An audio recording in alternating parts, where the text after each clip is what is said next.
what tomorrow is. Ooh, is that a hero's breakfast? It is a hero's breakfast tomorrow. Womp womp. It's very exciting. If you are a veteran, come out and join us for breakfast. We actually have a new partner that we're very excited about for Heroes Breakfast, Dent Cure. Now, Dent Cure has been a partner of the station for some time. They've been a traffic sponsor, and they are enhancing their presence and for a fantastic cause, helping buy breakfast for the veterans, along with air services, heating, cooling, plumbing, electrical, and Delta Roofing, and Scramblers. And so huge thank you to all of those folks, and welcome aboard our friends at Dent Cure becoming part of that.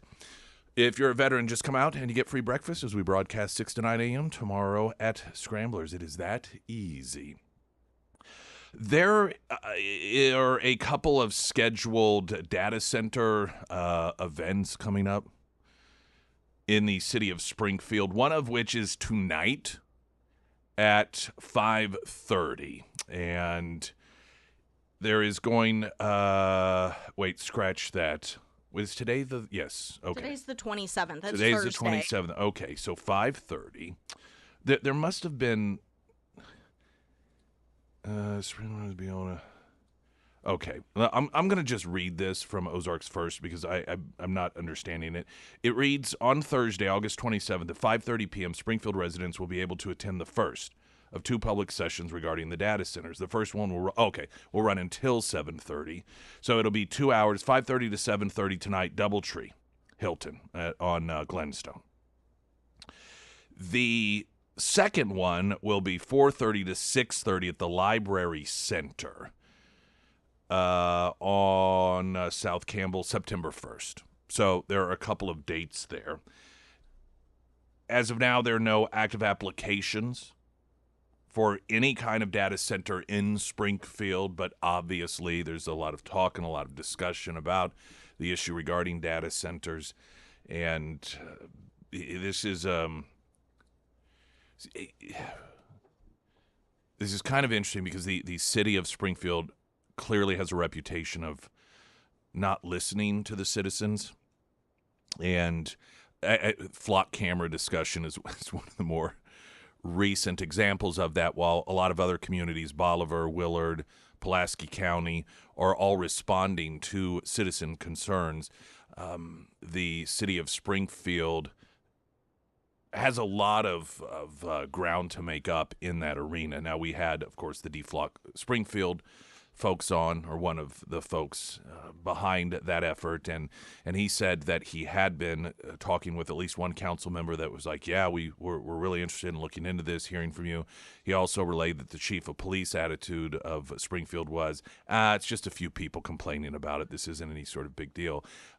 We've seen members of the council in the past express interest in hearing from the citizens on a number of issues, only to essentially have it fade away. So we'll see if that is similar in fashion with this. Now, on the surface, it appears as if, this is refreshing. Here, they are preemptively wanting to get feedback from the city.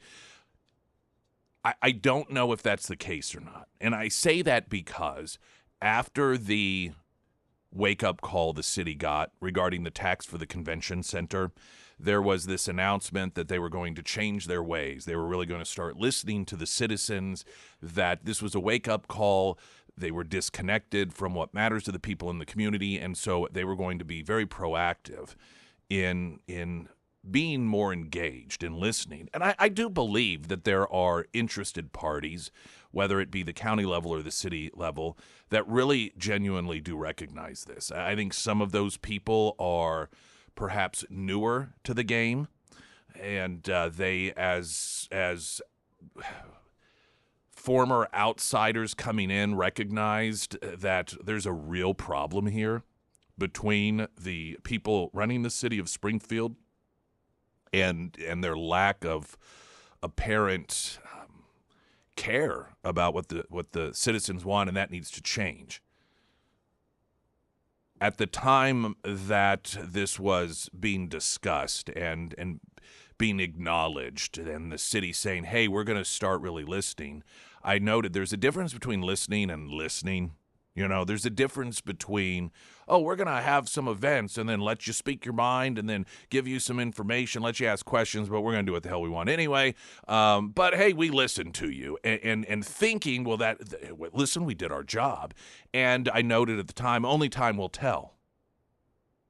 Time will tell if the city really truly is taking a different approach when it comes to the citizens of Springfield and what they want, or if it's just going to be virtue signaling. The way so far the city is dealing with flock cameras isn't encouraging. Now, it is very early on, and again, the deflock Springfield folks have said that there's at least one council member that said, yeah, this is something we're interested in. You know, is it going to die there, or are we going to see a city that is responsive to its residents? I'm a little bit biased because of the history of the behavior of the city of Springfield, but we'll see on that. This is going to be another example of that, and this isn't an easy one either, because there is a degree of misinformation out there. There are a lot of legitimate concerns at the same time, but they're the sort of concerns that really apply to anything, and there seems to be this environment of some of the concerns are these brand new concerns we never dealt with, and that's why it's different. No, like noise, for example, and electrical use and so forth. When Amazon announced that it was going to be building in Republic and the massive nature of that facility, those were questions that some people were raising regarding that infrastructure, because those things make sense. I mean, what's going to happen to the land in the area, that huge amount of land and those houses in that area, and what's it going to do to the electric grid and to water supplies and so forth. And those are legitimate issues that come up regarding the data center, but it's almost as if some people think that these are new issues, and that's why we need to just stop data centers from being built, because they may have these problems. Well, every infrastructure does. And so what the city is dealing with is a lot of overhyped concerns. Not saying that they aren't valid concerns, but overhyped relative to other infrastructure that gets built, and you know how they're going to navigate through that. It's going to be an interesting thing to watch and to see. I will definitely say that. I want to go over what they say to expect. There is one area of concern that I have, the way that, according to this Ozarks First story, the city is describing how this is going to work, and I want to share that with you coming up. The Pyramid Roofing Company text line 447 KSGF. Latest news update.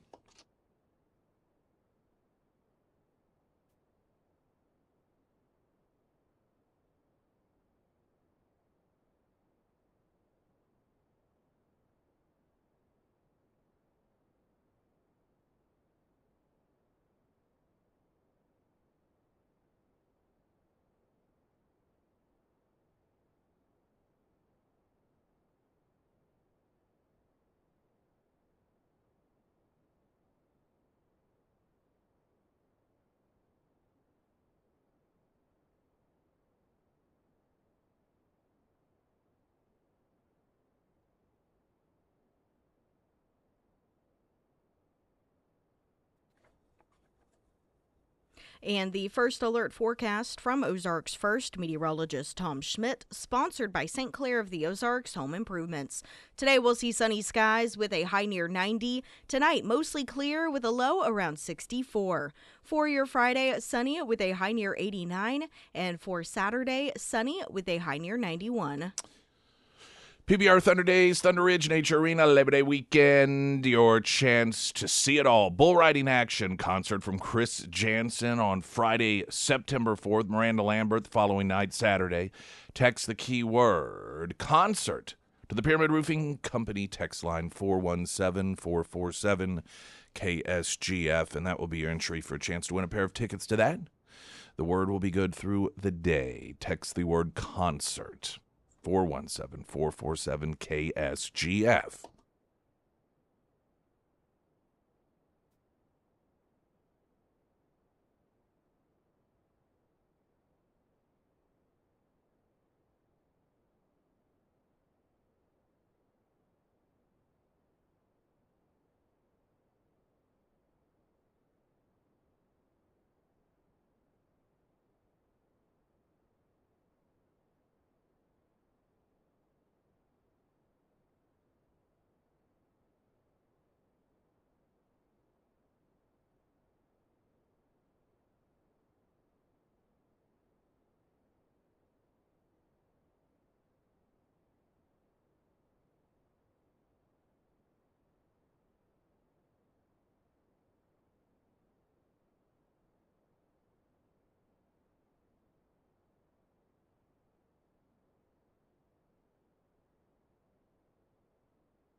SGF leaders detail how data center event will function.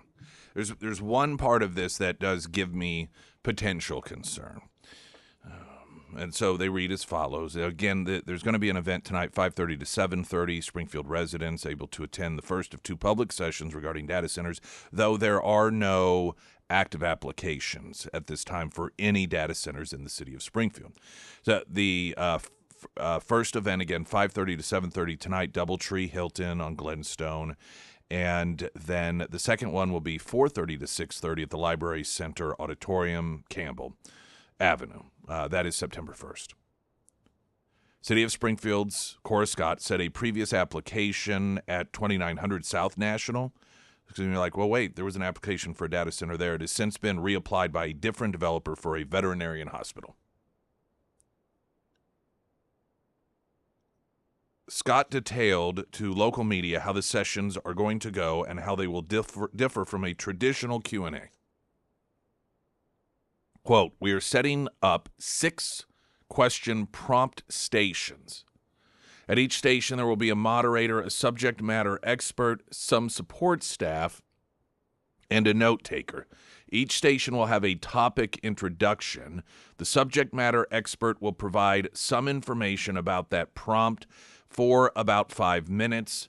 It was really important to us that we didn't want this to be a lecture on various aspects of data centers. That's not the purpose of this. There will be time for questions at each station. She went on to say, we'll do questions and answers, and then the subject matter experts, the note takers, and the moderators will rotate instead of the people attending because we expect a huge crowd. The stations will have the topic introduced. The expert will speak for about 5 minutes. The group will get 6 minutes to ask questions, and then there will be a rotating time of 4 minutes. We'll also have public comment cards for people who don't want to raise their hand and speak up in front of a group. We have the ability to do that electronically or on physical paper as well. We're going to tell them to hold their question until the dedicated Q&A period. We're asking them to keep their questions brief and focused, ask one question at a time, and then complete a comment card or electronic survey if they want to provide additional comments. Scott went on to say, we're already collecting emails, voicemails, etc. that are going to City Council and or City Utilities of Springfield, and it's all being funneled to one location, and then that will get produced into a feedback summary that ultimately will go to City Council.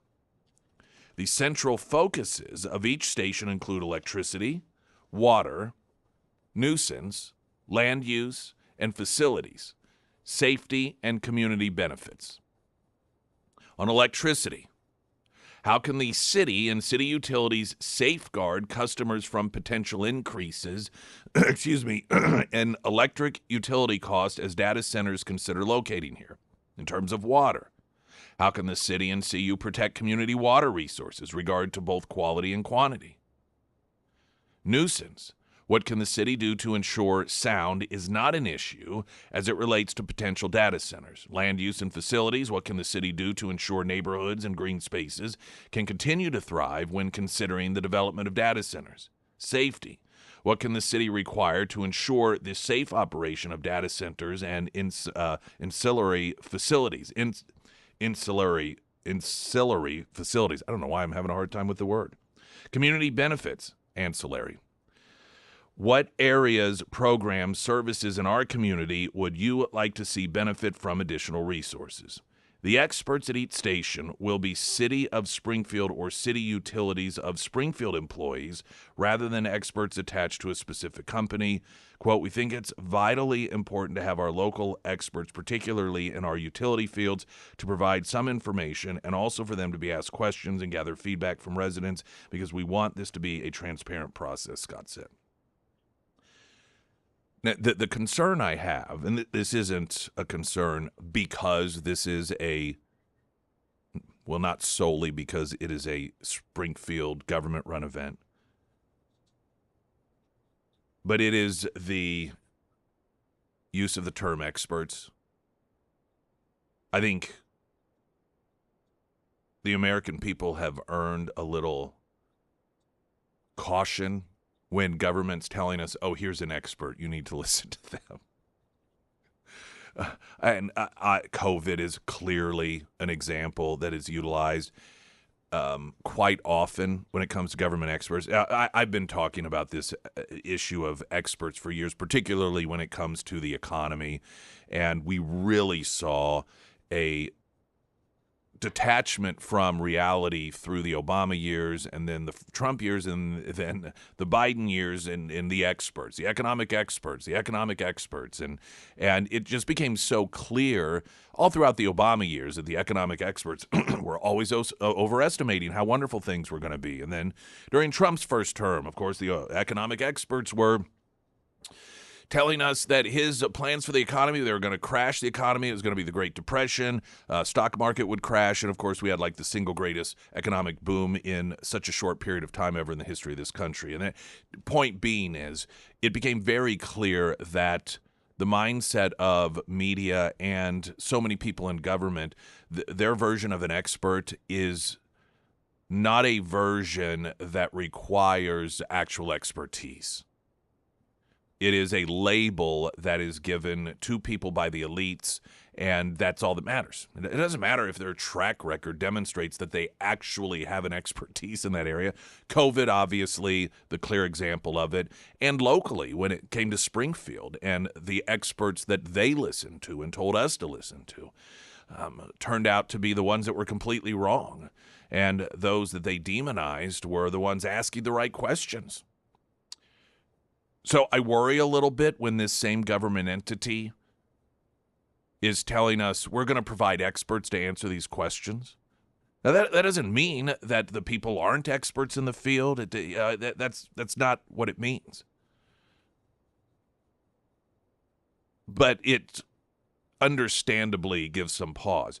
It also, they say the experts will be City of Springfield or City Utilities of Springfield employees. Well, that even concerns me to some degree because they have an interest in this. Now, obviously, anyone who is an expert when it comes to any component of data centers are going to, in all likelihood, have some sort of skin in the game, right? Who is a greater expert when it comes to data centers than the people who build and run data centers? They obviously are going to lean a little more pro-data center, even if they are attempting to be objective, than someone who is an activist against the data centers. And this is why I'm just a firm believer in the ability to hear from all people who are knowledgeable, genuinely knowledgeable, have a track record of being knowledgeable in all areas of whatever is being discussed, at that particular time.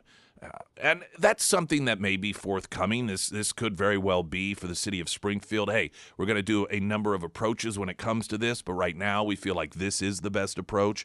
But I can tell you what's going to happen is this is part of the concern. People are going to see this as one source, and that being City of Springfield at CU, which in the minds of a lot of citizens, those are their family. And if some citizens don't necessarily like the answers, they are going to feel as if, well, this is one-sided. If, for example, you have people who are really very concerned about data centers because of things that they're hearing, but fully acknowledge I'm not completely informed. And then they come to an event, and let's say that CU and City of Springfield is putting out a message that is, hey, essentially, here's information that tells us a lot of the hype and concern is not legitimate, which I recognize as being true. But if you have the perspective of all of these people that are from the same family, if you will, delivering that message, it's easy to walk away and be like, well, that was kind of one-sided. And that's why I believe that at some point it's very beneficial to have people from data centers, along with people from local government, along with people with environmental concerns to answer these questions. And that isn't some sort of magic formula, of course, that will leave everyone feeling completely enlightened. You are still going to have people that double down on their particular perspective. And this isn't, again, to dismiss the city's approach on this. It may be one spoke in the wheel of ways that they're going to provide people information and get feedback. And based off of the feedback that they get from citizens, they may take an enhanced approach in the future. We shall see. Time will tell on this. And obviously, Springfield is not the only city that's grappling with this, as this has become an issue that I genuinely see as way overhyped. Not that it isn't significant or important, because it is. But we tend to increasingly, in our society, we don't have, it's like 0 to 60. And increasingly, if we find something that we have concerns about, instead of on a scale of 1 to, we need to absolute panic, the world's going to die, we no longer are able to be like, oh, this is kind of a 3. We have some questions and everything. Let's talk about it. It's all the way to 10. It's all the way to 12. And this is the worst thing ever. We have to absolutely stop it. If you do this, it's the end of the world as we know it. And that just, I find, does not allow ourselves as a society and individual people to come to it decreases the likelihood that we come to logical conclusions because there seems to be a lot of emotion that fuels. And then people want to double down when they're doubted. And that makes you want to make it seem even worse at like, well, you just don't understand. These are all the horrible things. And people begin convincing themselves it's worse than it is. And instead of recognizing, hey, you know what? There are some potential downsides here. Let's evaluate them. Can we fix them? Is it still worth it? In order to do it, as opposed to this one side or the other. It's either the greatest thing in the world or you're running this country straight into the ground and you're going to kill us all.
A couple of text messages on the Pyramid Roofing Company text line. I know City Utilities is not lockstep with the city because CU is not in favor of data centers. At least there are serious questions. Well, and I don't know where the city really stands on this. I don't know where necessarily CU does, although this person texting in saying they do have some serious questions. And sure, like I said, any time you create any sort of infrastructure, there's going to be alterations to the landscape in terms of energy usage and water usage and potential noise. I mean that's no different than any sort of business. Of course, larger businesses with bigger footprints are going to be a greater concern. It just it is extremely enhanced with this sort of infrastructure. And we've talked about reasons why that is and who's pushing it. I saw this sort of editorialized story regarding data centers and how if these data center people, they're missing the mark because they're not paying attention to the people, the customer, and it may backfire on them. The suggestion being that because they aren't listening to people who have concerns that this is really going to blow up on them and they're not going to be able to build these data centers. And I believe that's a misunderstanding. The data centers are going to be built because we're using the data. This isn't some new project or product that's coming along and they have to woo customers in order to utilize their product. The data centers are storage facilities for servers from different internet providers and information providers and companies that we're already using. These are just facilities that store that stuff. And I think there's this misunderstanding that these people who are building the data centers, if they aren't able to build them here and the places they want, then they're just going to go out of business and they're screwing themselves. They'll put them wherever. I mean, I'm sure that many of them prefer them to be here, but China's begging for it. This is China's play in the whole thing. And I think it's a miscalculation that some people are taking that, well, we've got leverage over them because without our approval, the data center issue will be dead. And then they'll just not have a product to sell. No, that's not the situation. That just isn't the reality. Another text coming in saying PD Chief Walker said at Tuesday's council meeting that he was looking to get out of flock contracts, being proactive. I'm not sure what community, unless that means Police Chief Williams of Springfield. But last we heard from the deflock people, he really wasn't that concerned about people complaining, didn't think it was that many. Or if Walker, I'm not sure if that's another local community. Maybe Joe, you could text in some clarification on that. It would be greatly appreciated. All right, traffic update. I'm Nick Reed.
All right, so it was the Tuesday night meeting, the Clever police chief. That is the police chief of Clever, Walker, that Joe had texted in about, saying that he was looking to get out of flock contracts that apparently Clever has as well. I believe that, so that's flock cameras. I know we've sort of talked about a couple different issues. I mean, when it comes to people and they're like, hey, we got real problems with these things going on. You got the flock camera thing going on, and then, of course, you have the data center thing going on as well, which in reality, obviously, flock cameras utilize data centers, as every single one of us does also. But all right. Would you like You me do to your do weather thing there? Okay. Do the weather thing. Oh, okay. Oh, I'm nervous now. Are you? Oh, yes. Really built it up. The first alert forecast from Ozark's first meteorologist, Tom Schmidt, sponsored by J&S Automotive. Today we'll see sunny skies with a high near 90. Tonight, mostly clear with a low around 64. For your Friday, sunny with a high near 89. And taking a look at Saturday, sunny with a high near 91.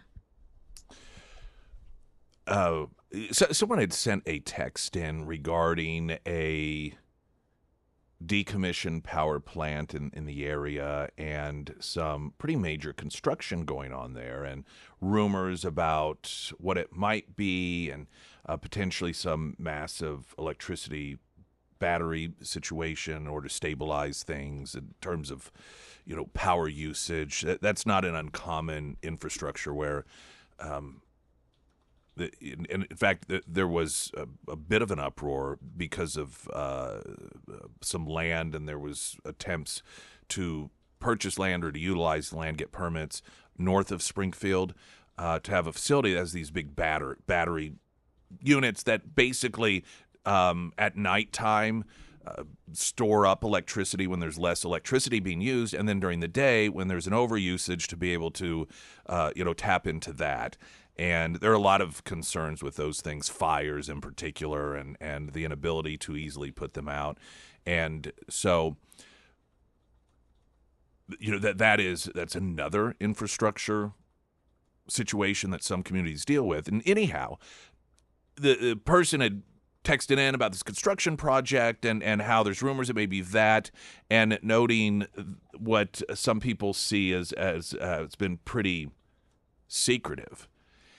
And it's funny how legitimately normal people's perspectives can be when it comes to what is and what's not secretive. Because I've thought about this before.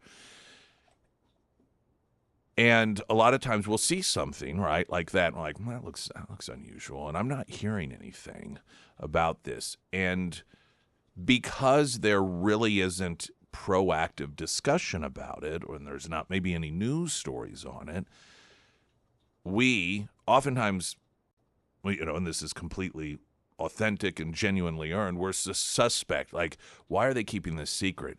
When oftentimes in reality, it isn't secret at all. It's just we don't know what's going on. I mean, unless a project has some sign out in front like, hey, this is going to be a new Andes. You don't know what it is. In fact, people will post online, does anybody know what's being built over here? And these infrastructures oftentimes, they go through the same process as everyone else. They have to submit permits, and they've got to perhaps get zoning approval. It's just, we're not in the loop on it, and it doesn't always mean that it's necessarily secretive. It just means we're not in the loop on it, like we're not in the loop with just about everything that's going on. I mean, if it's not a restaurant or a bar or something that is considered entertainment, we generally don't have any clue or even oftentimes care about new infrastructure being built. We're just like, oh, it's another building being built, and then we're disappointed when it's like a bank or something. But I've thought, because I would also times be like, yeah, why haven't we heard anything about that? That seems secretive. And then I find out, actually, it's not secretive. Just because I'm not in the loop on it, it doesn't mean that they're hiding anything necessarily. Sometimes, obviously, there probably are attempts to keep things a little low profile, not send out press releases, just wanting to get it done because of perhaps fears of community members popping up saying, hey, wait, we don't want that in our neighborhood. I'm sure that does happen. But I do try to remind myself sometimes, just because I'm not in the loop on what's happening, it doesn't necessarily mean it's being kept from me deliberately as a member of the public. All right. I had mentioned a few weeks ago that there was talk of immigrants who owned grocery stores suing Mamdani because of his, I think it's only fair to say, anti-immigrant policies of having taxpayers subsidize grocery stores that will undermine their grocery stores and do harm to the immigrant community, particularly those that are business owners. And then it was announced that lawsuit has been filed. There is a story in the New York Post that suddenly, apparently, members of the immigrant business group that have spoken out against the Democrat policies that are harming the immigrant community, they have suddenly been getting slapped with fines from the city's sanitation department out of the blue. Everything's going on just fine, no problems whatsoever. Then they start to speak out against Socialist Democrat Mamdani's policy, and government officials are coming and they're slapping them with massive fines. I'm going to take a traffic update, give you the latest on this. And by the way, this will go under that increasingly thick folder titled This is Socialism, because this is socialism. This is how it works. You open your mouth, you make criticisms, they will destroy you.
Got Sarah Myers here for some special information. Yeah, and this is the special information. You know, sometimes when we think about home repairs, we think about the inside projects, new paint, new floors, all that fun stuff. But don't forget about the outside of your home.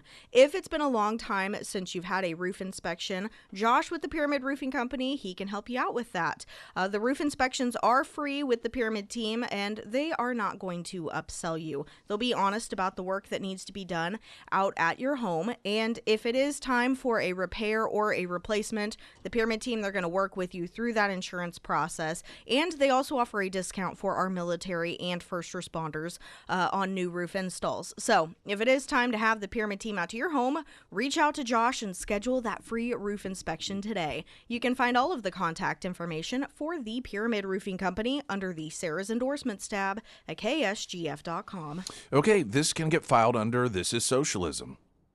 Members of an immigrant business group that have spoken out against Mayor Mamdani's plans for government-owned supermarkets lately have been getting slapped with fines from the city sanitation department, and some say it looks suspiciously like a case of retaliation. Let me tell you part of, a lot of people would recognize this for what it is, but so many of these immigrants came from socialist countries. They fled socialism. So they know how this works. This is some of the great pains that they are going through as people who fled socialism to come to America to get away from it, only to have a bunch of idiots in their own city that they serve as members of the community vote to install socialism. And here they are in the nightmare once again, and they're already dealing with the sort of relationship with government that they fled their countries in order to get away from. So they recognize this stuff. Diana Larazabel, who owns flower and a gift shop called Aroma de Angel, said shops, including hers, in recent months suddenly have become receiving slews of citations from the New York City Department of Sanitation for garbage that isn't even theirs. It's mafia tactics. The mafia used to go store to store and demand, well, not demand, but request payment for protection. And if you refuse, oh, that's fine, you can do that, but we can't guarantee that you won't suffer because of it. Oh, we'd love for you to support our policies, but if you don't, we can't guarantee we won't start slapping you with fines. La Razabelle's flower and gift shop was dinged with fines 3 separate times, most recently for $350 in May. Many of her Spanish-speaking neighbors who are not bilingual lean on her to help them navigate the city's red tape, she said, adding that they are also forking over hundreds of dollars in fines. Where are all you pro-immigrant people on the left to come to their defense? Or is it only human trafficking wife beaters that you stand up for? She said it's definitely more frequent. This was at a press conference held by the Multicultural Business Coalition, which sued the Democrat mayor and the city on Monday over the city-owned supermarket strategy because of fears that it will pose unfair competition to their stores. The coalition chairman, Frank Garcia, said the fines ramped up about 2 weeks ago when the group began pounding the pavement to speak with local business owners to get support for its suit. Quote, once we started going door to door 2 weeks ago, that's when the fines started, Garcia told the Post, saying some have been served with penalties as stiff as $1,000. Quote, those owners don't even speak English. This is the compassion the Democrat Party's always going on and on about. This is the support for the small business owner. I mean, they're whacking a number of categories here. Small working person, small business owner, non-English speaking individual, immigrant to this country. Punish them, punish them, punish them, punish them. Asked about retaliation allegations on Wednesday, Mamdani's spokesperson referred to Mamdani's public comments on Monday in which he said he's confident in both the legality of this and that it will stand up in court and the importance of delivering it.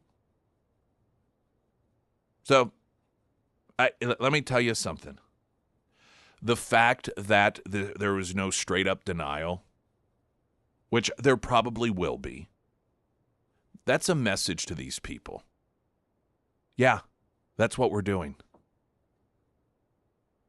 We know what we're doing. You know what we're doing. We know you know what we're doing. Guess what? It ain't stopping us. This is socialism under the Democrat Party. And once again, we see that a media that portrays itself as caring so much about the immigrant community. Now, where are these left-wing churches that will offer up protest against the Trump administration and put baby Jesus in a cage during Christmas time on the front lawn of the church? Only when Trump's president, of course. Pretend they care so much about the immigrant community. Here you have a shakedown going on. You have people who have fled socialism, came here to America, started their own businesses, grocery stores, in order to live out the American dream, end up right back in the hell that they fled under socialist rule, and they speak up against the Democrat socialist policies that are going to destroy their businesses, and immediately the city comes after them. Like, oh, we'll put you out of business. We'll just fine you over and over and over again.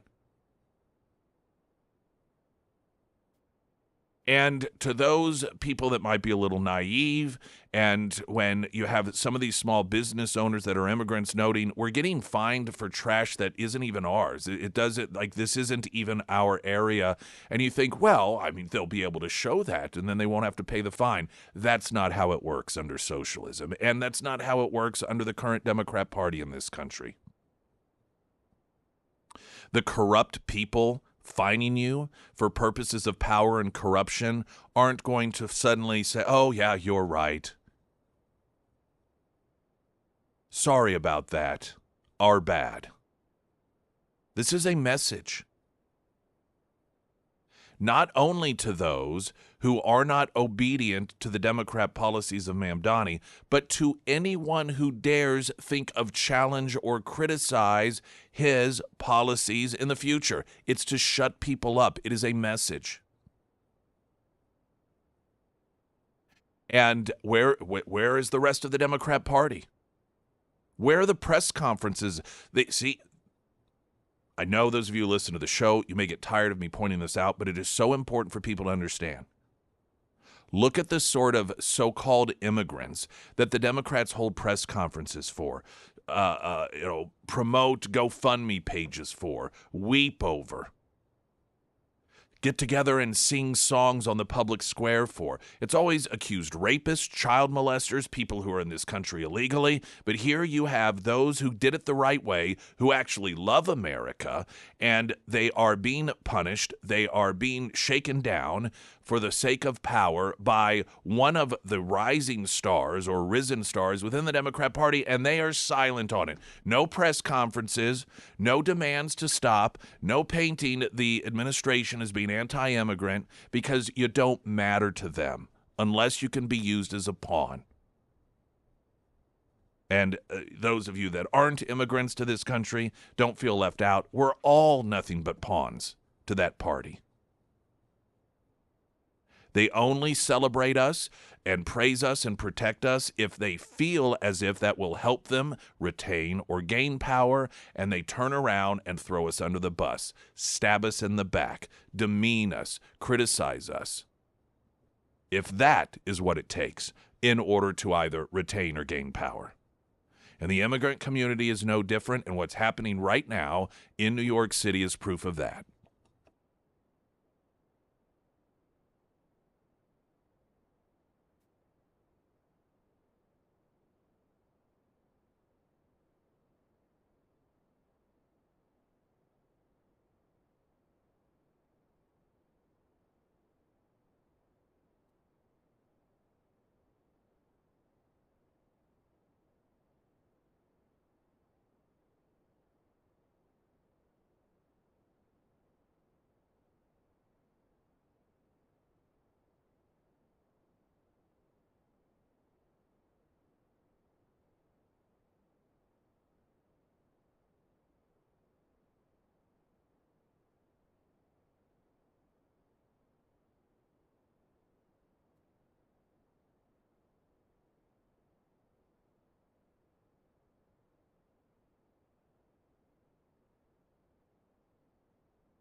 Sarah Myers. Thank you. Foreman Mechanical Heating and Air. We're finally getting a break from the extreme heat, but it's still pretty hot out there. If you're having AC issues and you need a good company that you can trust, I want to recommend Russell and his team over at Foreman Mechanical. I have utilized them for just about every service that they offer. They've always been top-notch. They don't use scare tactics, and they're really great at communicating. They do everything from maintenance, repairs, new unit installs, and they also have a 24/7 emergency line if you ever need it. So if it is time to have the Foreman team out to your home, reach out to Russell today. You can find all of the contact information for Foreman Mechanical under the Sarah's Endorsements tab at ksgf.com. Heroes Breakfast tomorrow, 6 to 9 at Scramblers. We broadcast live. Delta Roofing, Air Services, Heating, Cooling, Plumbing, Electrical, and Dent Cure, along with Scramblers, making all of that possible. So we'd love for you to come by and join us. Hour 2 with Christy Filnecki coming up. I'm Nick Reed.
The Win a Pizza party for teachers or school administrators is back with Godfather's Pizza. School is back in session.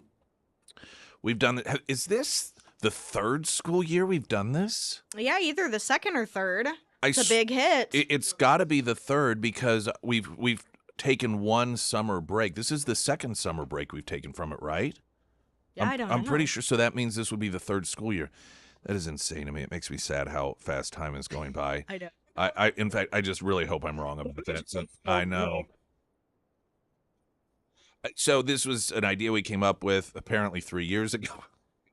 As pizza parties in school, it's always for the kids, and it sounds so much fun, but then the teacher has to clean up and the kids are screaming. And so this is instead, it's a pizza party for the teacher, or the teacher's lounge. Yeah, and you don't have to be a teacher. You can just work in a school. I mean, that's sort of the gimmicky part of it, where we flip it all on its head. But you can register, and then if you win, we'll contact you and just pick a day that's convenient for you. And so far, I've been able to deliver all the pizzas. I try to deliver them. Plus, I like my truck smelling like Godfather's for about 3 weeks afterwards because it gets loaded up with crap tons of pizza. I mean, it is hilarious. There's so much pizza. I don't know why I have this thought in my head every time it gets loaded up. It's like if I get into some sort of accident, it is going to be like a relatively serious one where things get jostled about. I'm like, it is going to be a serious mess in this truck. 50? I think maybe 30 or 40. Yeah, it's a lot. I kind of lose count because they're just stacking and stacking and stacking. Some of them are dessert pizzas. Some of them are also, I think, cheese bread and, that sort of thing. But, yeah, they do deliver. I fail to mention that so often that they do deliver as well. You're just the delivery boy on that one. Yes, yeah, that I'm the delivery boy. You're a pizza driver. We do now. it for clients sometimes. That's I nice. like doing it. I like picking it up and delivering it. It's kind of fun to do it. I used to work at Domino's, actually. Did you really? Yeah, I did, actually, in college. Yeah. What did you? I had many jobs. Were you? The funny I thing believe was, that. is I worked in the U.S. Senate for this one summer in college, and then I came back and worked for Domino's. I was Which like, is better? I don't know. Probably Domino's. Probably Domino's. Yeah. I would say. People don't realize how well some of those jobs can pay. Oh, and yeah, and back in the day when you weren't worried about going to people's homes, some people would give you so much money in tips. But especially if you get into management.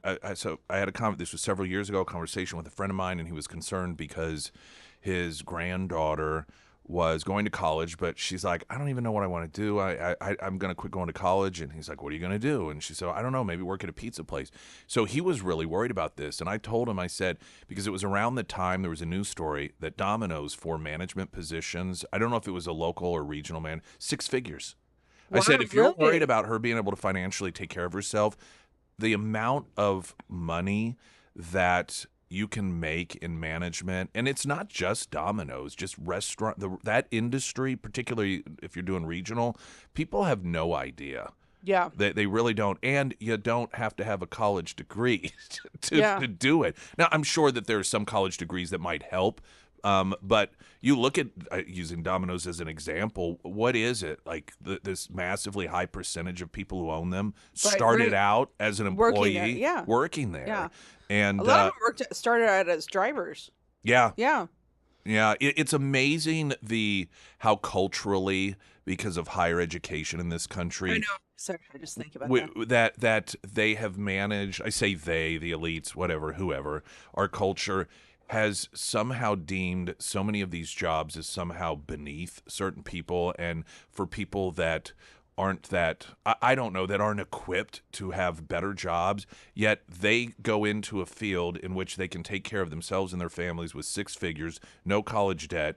Meanwhile, you get some people with 6-figure college debt, and then they get a $40,000 a year job. Yeah, and or no job. Right, and if that's what you want to do, that's fine. Yeah. But if somehow you believe that old idea that, well, if you want a career where you can take care of your family, you have to go to college. That is the biggest line of BS. Yeah, that is out there. Swinging back the other direction. It needs to. With all the talk of, people doing HVAC and electricians and making so much money, which I think is great. and so many of those jobs AI cannot replace, at least Right. in its Yeah. capacity today. I mean, AI in the relatively near, and I'd even say far future, when your HVAC goes out, or your plumbing is backed up, or you need electrical outlets switched out, or that is not stuff that AI is coming for. Those are human beings, Yeah. and the fact that there is a shortage for those people is incredible to me, given Yeah. how much it pays.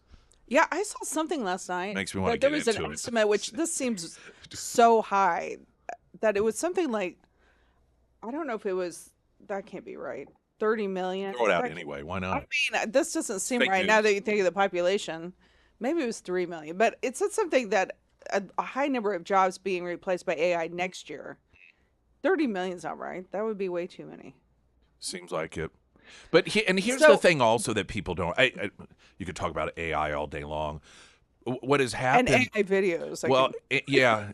Well, yeah. yeah. What has happened? And I've always felt that the the AI landscape was not something that was going to end everything as we know it any more than the Industrial Revolution or the internet. Yeah. All of these, they had a massive impact, but there was adaptation and enhancements that took place.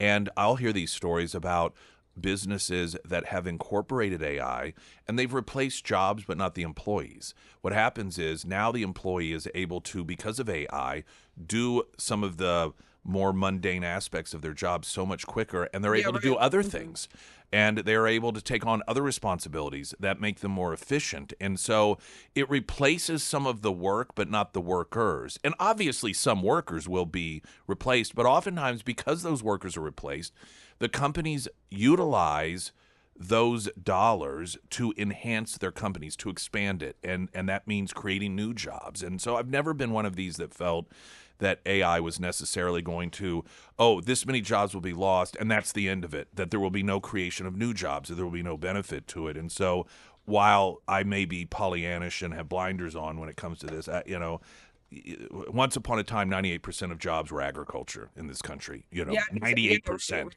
And look at it now. and everybody was self-employed. Christy Yeah. Fulnecki with us, got a traffic update on the way right now, news.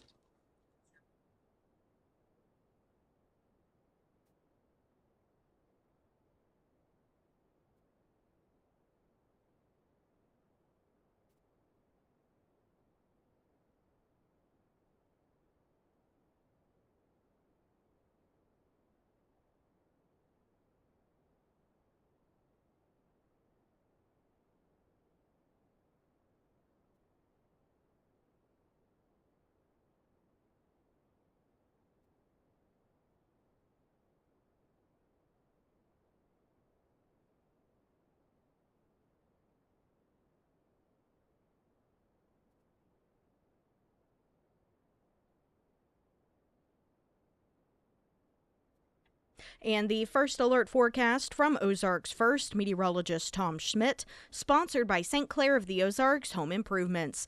Today we'll see sunny skies with a high near 90. Tonight, mostly clear with a low around 64. For your Friday, sunny with a high near 89. And for Saturday, sunny with a high near 91.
Brookline Door Works, residential, commercial, gates as well, security gates, loading dock doors, openers and operators. If you have not looked at or purchased a garage door opener in a long time, then you're really missing out on some of the advanced technology. First off, is years ago I switched from a chain to a belt driven.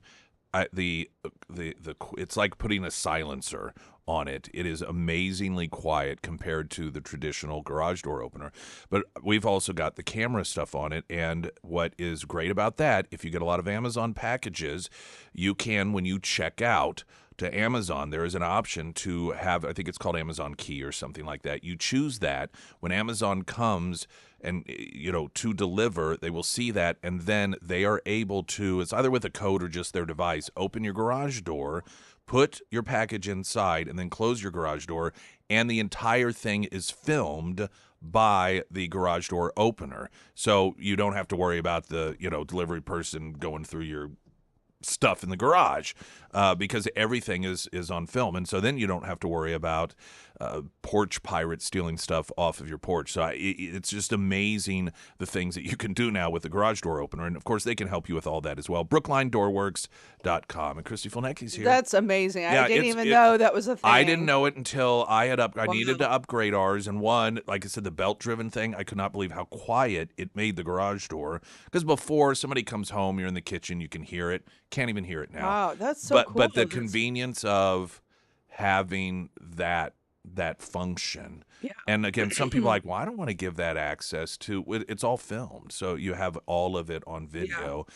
And then it's like a one-shot deal. Then they can no longer access your garage. Yes. But we are frequent shoppers of Amazon. Yeah, you guys should check it out. Back to school here. Yeah, and you guys are kind of out where you probably don't have to worry about porch pirates as much, but still, with weather and everything, and you should look into it. It's well worth it. And it's not like this exorbitant cost compared to getting a new one anyway. Okay, well that's great. There you go, Dolly Parton. I know, my girl. Was she? Yes, Did you ever meet her? Or? No, I never met her. I only ask because you're the sort that randomly be like, yeah. I once shared an Uber with her, and no, but I loved her so much. I loved her style because, I like bright colors, and I'm a rhinestone girl, too. You're loud. Bling. Joyful. Yeah. Like loud, not in a bad way, but just very expressive. She loves Jesus. Yeah. Yeah. I think it's funny, so Tim Curry also, he passed away, and the headlines, so often headlines will reference projects that they're known for, movies that they're known for. And it seems to me as if you can identify the generation of the person who wrote the story based off of. Oh, yeah. Do you know what I'm saying? Probably, yeah. So for me, headlines, you see, if they reference a movie for Dolly Parton and they're like, 9 to 5. Mm-hmm. Now, to me, because of my era, if I were immediately asked top of mind movie, Dolly Parton was Steel Magnolias. Because 9 to 5 was before my time of what I think it came out before I was even born, perhaps. And I noticed with Tim Curry, obviously there is a lot of Rocky Horror Picture Show, but I saw one referencing him as being from Home Alone 2, and I thought totally different. But you know what it is for me? What my top of mind movie is for Tim Curry? Clue. Oh, really? To me, that was his big project, the movie Clue. But that was my growing up era, the first movie that I think I probably saw him in. And so that for me, my generation, that Clue is the one. I never was a huge fan of Rocky Horror Picture Show anyway. I just never, I don't know, I was kind of indifferent to it. I understand it's iconic and particularly during that period of time, and I get it all, but it's never been one that I don't know, I'm like, eh. And I'm not opposed to musical stuff. And I was thinking, about Dolly Parton, what other country music singers were as popular as she was for so long? I mean, you had people come and go, but I was thinking even the men, because Kenny Rogers, he passed. Yeah, but then there was a period of time, he wasn't as popular later on. Right. Yet she never seemed to lose relevancy. Yeah. And I think it might have been because of the empire that she built with all these businesses and stuff. I mean, She was so, and I love it because people underestimated her, and she, made all this money. She ended up donating like $300 million or something during her lifetime. We were talking, yesterday about how, and I've even seen stories referencing that it's finally people are coming together. There was a post of LGBTQ organization and next to a post from the White House or something. Left versus right, but there was all this universal message about how wonderful she was and how missed she'll be, and the sentiment being, how nice it is that she was, quote, able to bring everyone together. And I'm like, do you know why? Because she didn't talk about politics. Yeah, I know. That's right. That's why. Yeah. And it's funny because some people on the left even were praising the fact that she just seemed to be able. I'm like, that's because she wasn't talking about stuff all the time. She did not go out and insist on using her relationship with her fans as leverage to make them listen to what she is talking about. She didn't know, I have him here at the concert. All the celebrities do now. Well, they do it all the time. Yeah. And she just would not do it. She refused to do it. And it's not a coincidence that, and so to me, this is one of this highlights my aggravation with artists, in particular, musical artists, injecting politics, particularly at events, because music is something that universally brings people together. I know. And this really bothers me. And you're at a concert, and I just go back to the fact the left always talks about, we should all get along in harmony and everything. Music does that. You go to a concert and everyone is singing along to the songs and they're feeling good, and it doesn't matter if the person next to you is a lefty, right? None of that matters to you. Everyone in unison is feeling this happy feeling. They're having a good time, and then the person responsible for it's like, I know what I'm going to do. I'm going to just destroy this harmony, and I'm going to start lecturing you or demonizing Americans who believe this or who like that. And I'm just like, why would you take what is almost one of the sole instances in which people are harmoniously feeling good and think, this is a good opportunity for me to just shatter all of that? And the fact that Dolly Parton never did that, and G. Willikers, look at this universal love for her, everyone coming together. Isn't that nice? Yeah, because she wasn't using her relationship with her fans as a conduit to inject her political beliefs. Yeah, and didn't lecture people and wasn't condescending. And I mean, it's good that the left's celebrating her. I mean, she was married to the same person for 60 years, and she wanted to have children. She cherished children. But I want to play this audio. This was Trump was first running for president, and I think it must have been the time that the audio came out of the whole thing. And ABC sat down, I don't know who this reporter is, and was interviewing her and essentially tried to get her on the spot to condemn Donald Trump. We have a president of the United States who said those things on that bus. And I'm not addressing that. I do not get into that. Of course, I have my opinion about everybody and everything. But I learned a long time ago, keep your damn mouth shut if you want to stay in show business. I'm not in politics. I'm an entertainer. And yet, you're also a role model. Yes, I am. That's why I don't talk about people. So if you are deciding you may want to ask me something more serious, don't, because I'm not going to answer. Fair warning, might still ask. Yes, but I might still tell you where to put it. Let me tell you what is to me disgusting about that is he leveled up and said, yeah, but you're a role model, like suggesting that she wasn't living up to her responsibility unless she injected her personal beliefs.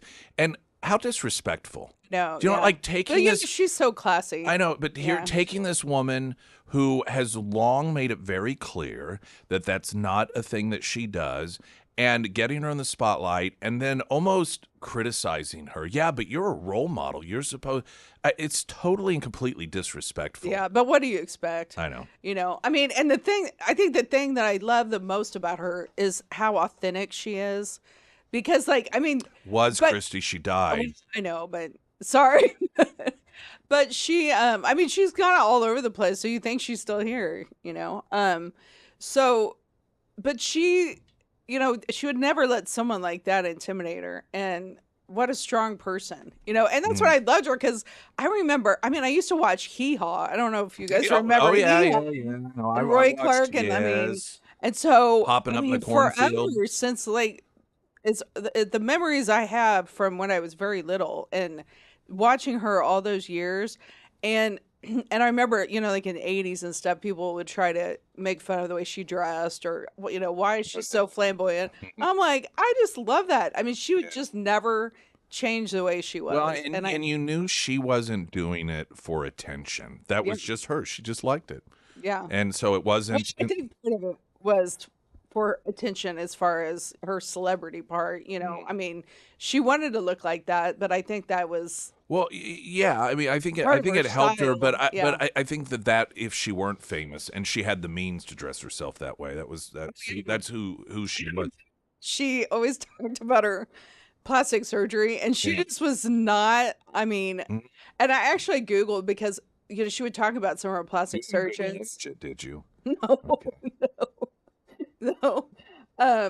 But I was just some of her plastic Right. surgeons because she would talk about it. But I mean, she was always just so open about that. But I mean, it's hard to come across celebrities that are that authentic and down to earth and that never Right. changed. Especially now. But it's always been that way to some degree because celebrity is marketing. My mom texted. Clue was also the first movie she thought of when she thought of Tim.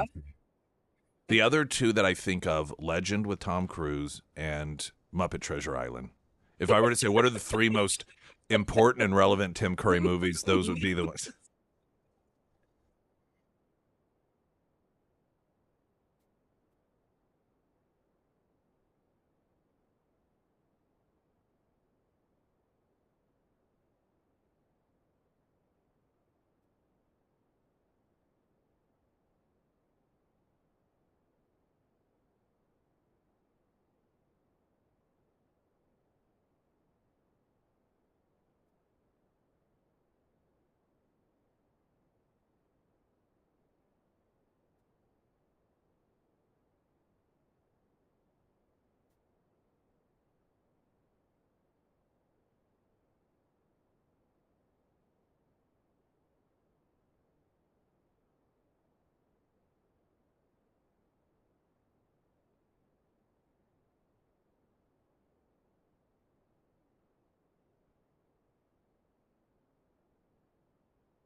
Couple things. One, tomorrow is a Heroes Breakfast. We will be at Scramblers, Breakfast for Veterans, 6A to 9A. That thanks to the awesome folks at Dent Cure, Delta Roofing, Air Services, Heating, Cooling, Plumbing, Electrical, and Scramblers. Also, don't forget, iwantagreathomeloan.com. You got home loan needs. They are your folks. It's not just a matter of the interest rate situation, but they really do go above and beyond, and you have access to them all of the time. Like you can know them. You can go visit with them, have their cell phone numbers. In fact, Alex and Anthony Carricker both have their cell phone numbers. the top upper left-hand area of iwantagreathomeloan.com, and on weekends they answer it. I've told this story, but it's one of my favorite reviews of a guy who said, my wife and I, we found our perfect home for sale. Of course, it was a Saturday we found it, and they hadn't even begun to go through a pre-approval process because they weren't really in the market looking necessarily. There was an open house on Sunday.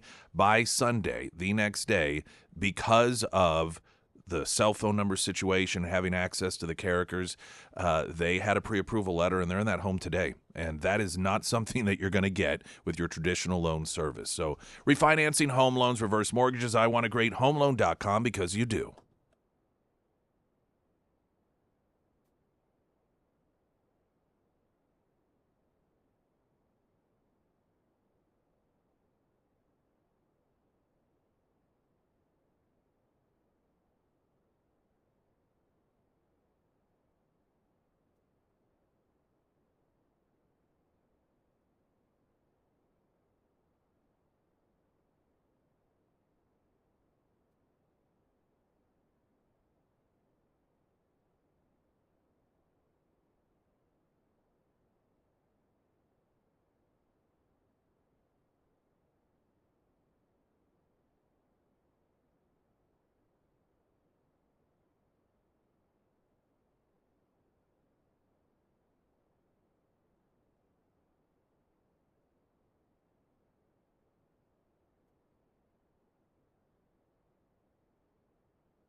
Springfield's Talk 1041, the first alert forecast from Ozarks First meteorologist Tom Schmidt, sponsored by J&S Automotive.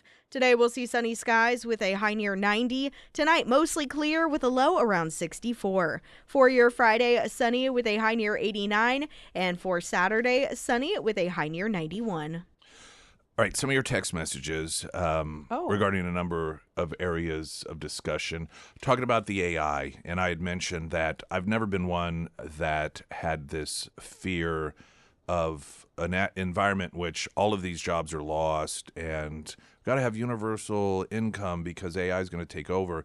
Every time there's been a massive alteration of industry because of advancements in technology, other industries came out of it. Mm-hmm. And I had mentioned one of the things I'd been hearing is that, yeah, AI does replace some work, but not necessarily the workers, that the workers stay, but they're able to do other things. And so I got this text in on the Pyramid Roofing Company text line saying, you're absolutely right. I am a counselor, and we use AI for our documentation, which in turn frees me up to pay more attention to my client while in session as opposed to having to write everything down myself. So I have an AI assistant that records a session and then generates a note for me to send off to billing, and it takes literally 12 minutes for that note to generate, and then I read it, over edit it if I need a copy, and paste it and send it off to billing.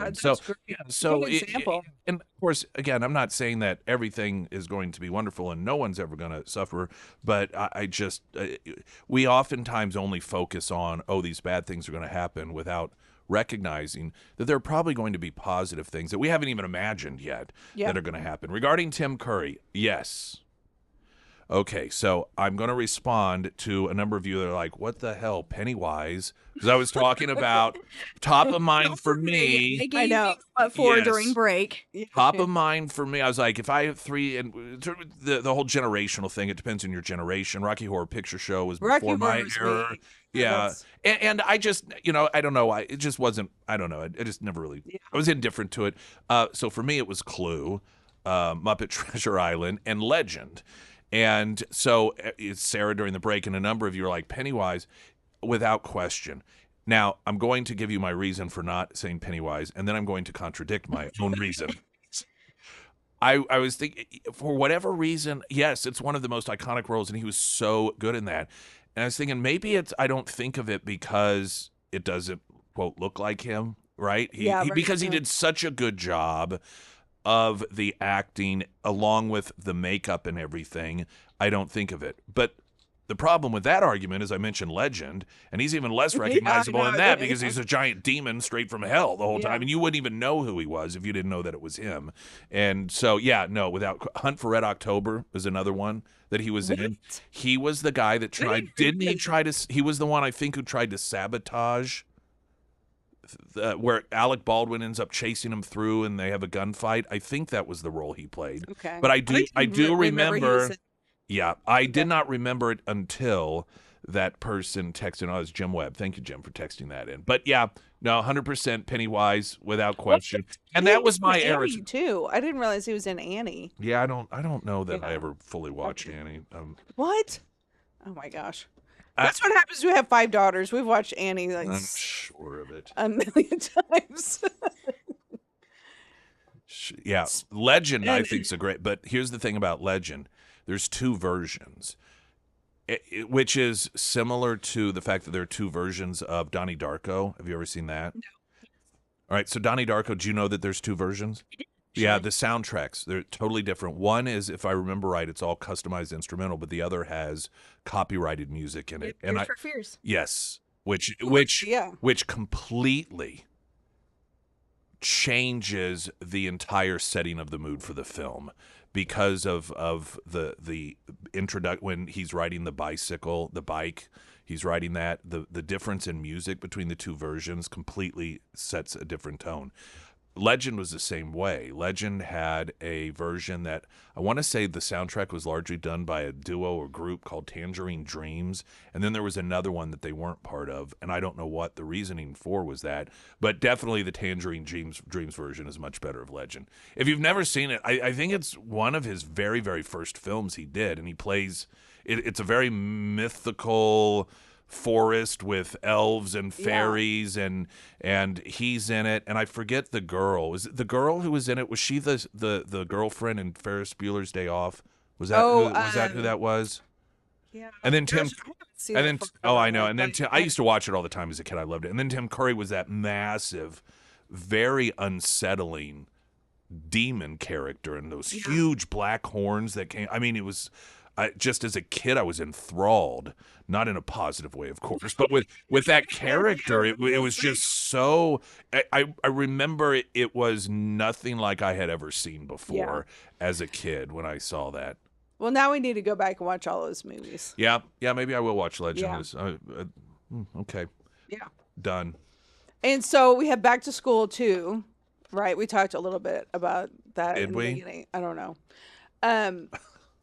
It makes me think of this because at James River they had all the superintendents from all of Southwest Missouri last night. It's such a great event that they had. So they had a lot of students and youth pastors from the area, and I was thinking, they work so hard and do so great in our schools, and then most of us send our kids off to these colleges, and I mean, then they're exposed. And we waste our money. I'm sorry. My view of sometimes it's worse than wasting it. But you're actually paying for the enemy to right.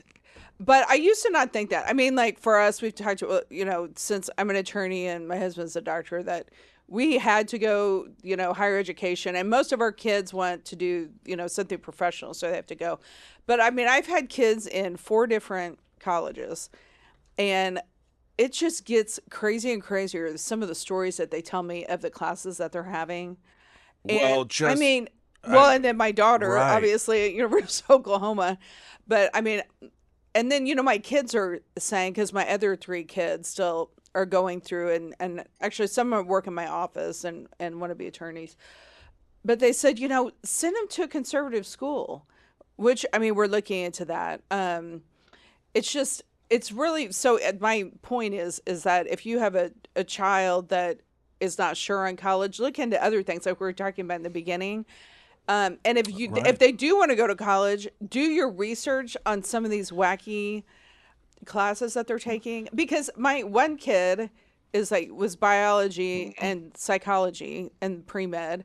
Another one that's pre-law, that's political science. They're both exposed. You would think in the sciences you're not exposed to craziness. I tell you, And English is another lib- one that is crazy lefty. yeah, but there's actually not any major that's immune from all That's of this true. like liberal ideology which it was not like that when I was in school. Well, and It here's the was thing. not like Yeah, and that. here's the thing also. And this is so when I was a kid, and they may still do this.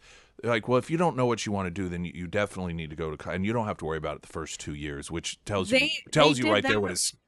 in high Yeah, school too. and So, that Yeah. by itself tells you what a scam it is. I mean, can you I know. imagine? It's- You're gonna have home improvements done, and you hire someone. They're like, "Oh, the first 2 years of our work, don't worry about it. You don't need to know what we're doing." Like, what are you talking about? But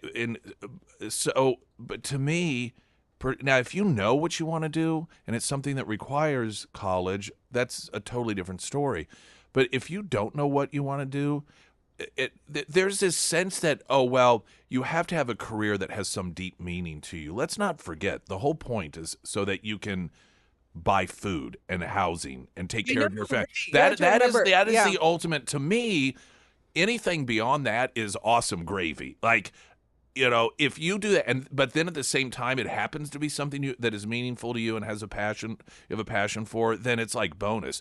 But it's not meaningful to have a job where the quote only thing it does is pay the bills, because providing for yourself and your family, making sure that your kids feel secure and you're able to go to do things with family, and that's very meaningful.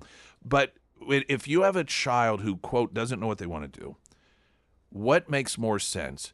Throwing them into immediately out of the gate tens of thousands, or yourself tens of $1,000s worth of debt, or be like, well, how about you be an apprentice somewhere? Yeah, right. So Yeah. while you're trying to figure it out, at least at the same time, because they talk about college being a backup, how about a 6-figure job I in know, some sort yeah. of being an electrician or whatever? How about that as a backup? That seems like a pretty good backup plan. Yeah. And then if you figure out, you know what, I think I'd like to be a doctor. Okay, then you can go to school for Yeah, that. right. Probably pay for some of it, because while you've been trying to figure it out, you become an electrician, whatever it is.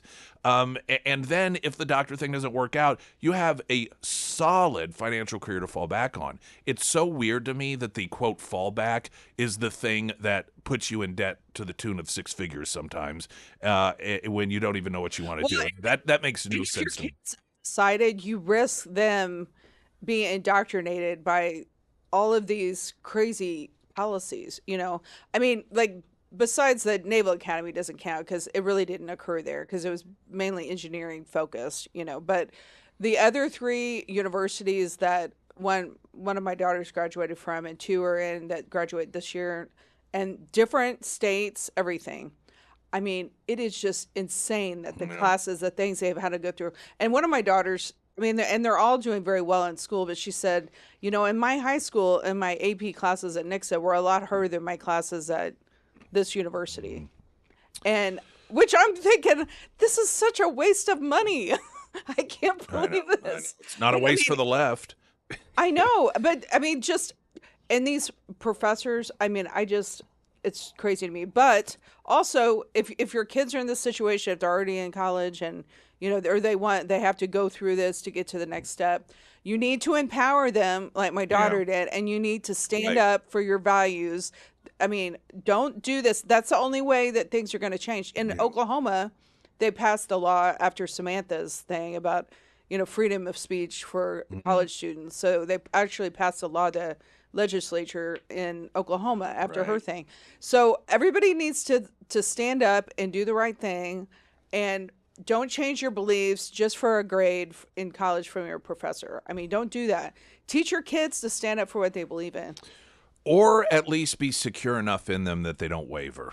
You know what I mean? Yeah. Because I get it. Not everyone wants to stand up and be the leader of some sort of. I 100% totally understand that, and you don't have to be in order to really understand, be adherent and solid in your beliefs. So that at the very least.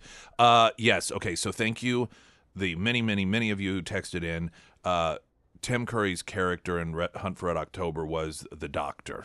That's the character. So I was incorrect in my grasping for the role that he played. And someone texted in, "Did you see him as the butler in Clue?" Yes, that's my go-to favorite. Yeah. Tim Curry character.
Emily Johnson, House Theory Realty. She is the bee's knees. In fact, that should be on her business card, the bee's knees. But if you don't know what that means, it means she's she's awesome. She's the best.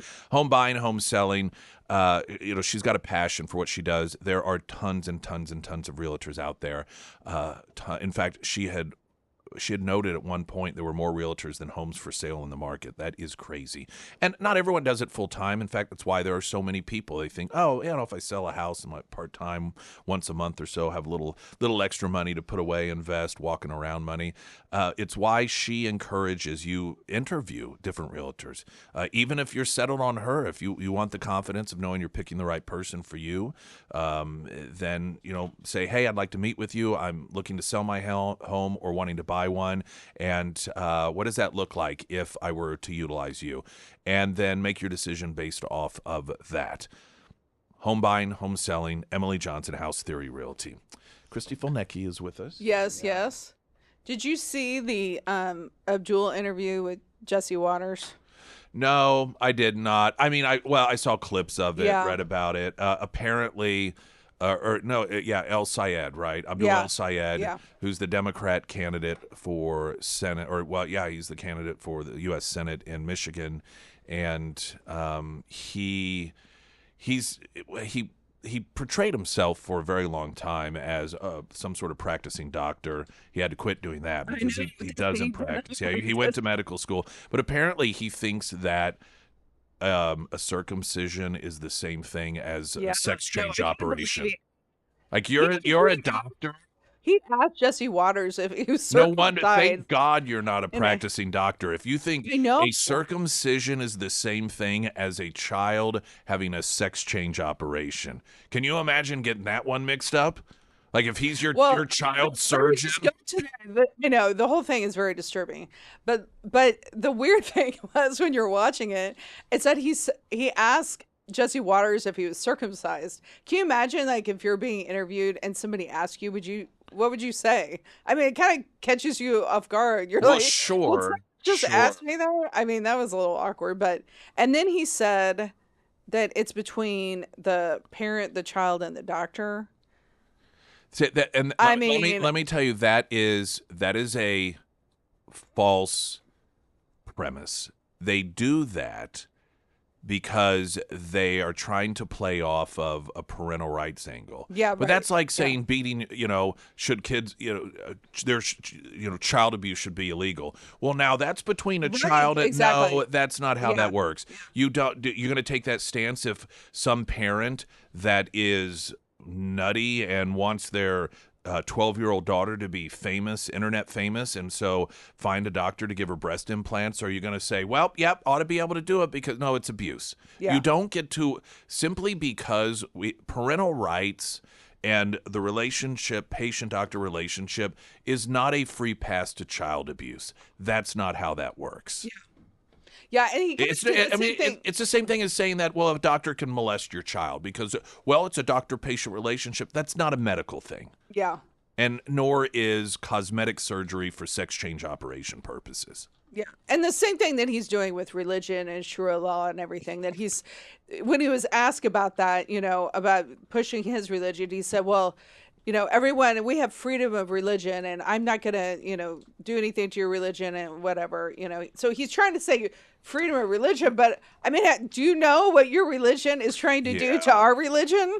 Yeah. I mean, that doesn't make any sense. Yeah. You can't be like, well, my religion and my culture, we stone to death women who are raped because they're whores, and so freedom of religion. No, again, that's not how that is. Said, okay, well, what about your law about killing Christians and about what you guys are proclaiming? That's our about religion. Killing Christians and all these people that you're supposedly going to represent. So what do you think about that? Yeah, that's not how that works. Yeah, and it's not freedom of religion. Okay, I mean, the guy is so wacky, but so at this, okay, there's this story.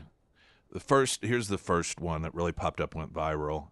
Girl Scouts of America offering Muslim badges, which girls can earn by learning about the Pillars of Islam. Yeah. Now, the Girl Scouts, they're denying teaching religion among this scrutiny, and they said that Girl Scouts is proudly for every girl, contrary to misinformation circulating online. Girl Scouts is not a religious organization, does not teach religion. Our national My Promise, My Faith pin invites girls to connect the Girl Scout law within their own faith. Any other faith-based patches are developed by independent faith organizations, not GSUSA, and participation in these programs are always optional. Okay, now, when I was actually a Girl Scout leader for a while, believe it or not, we did not have any Christianity badges, unless I just missed that part.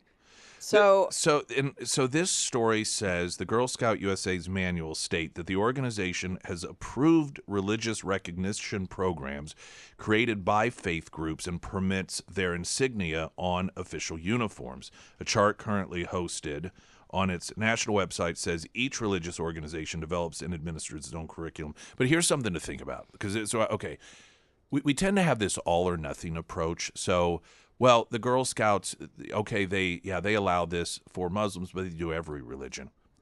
Not every religion is equal. I know. And is it? I just think it's worth discussing. Because some people on one hand could say, well, listen, just because a girl against her will is required to be Muslim and wear a hijab and everything, she should not be cut off from learning about the experiences and being part of Girl Scouts. But on the other hand, you could say, but this is this is Girl Scouts, and this is a religion that, say what you want about it, overwhelmingly treats women and girls as subservient.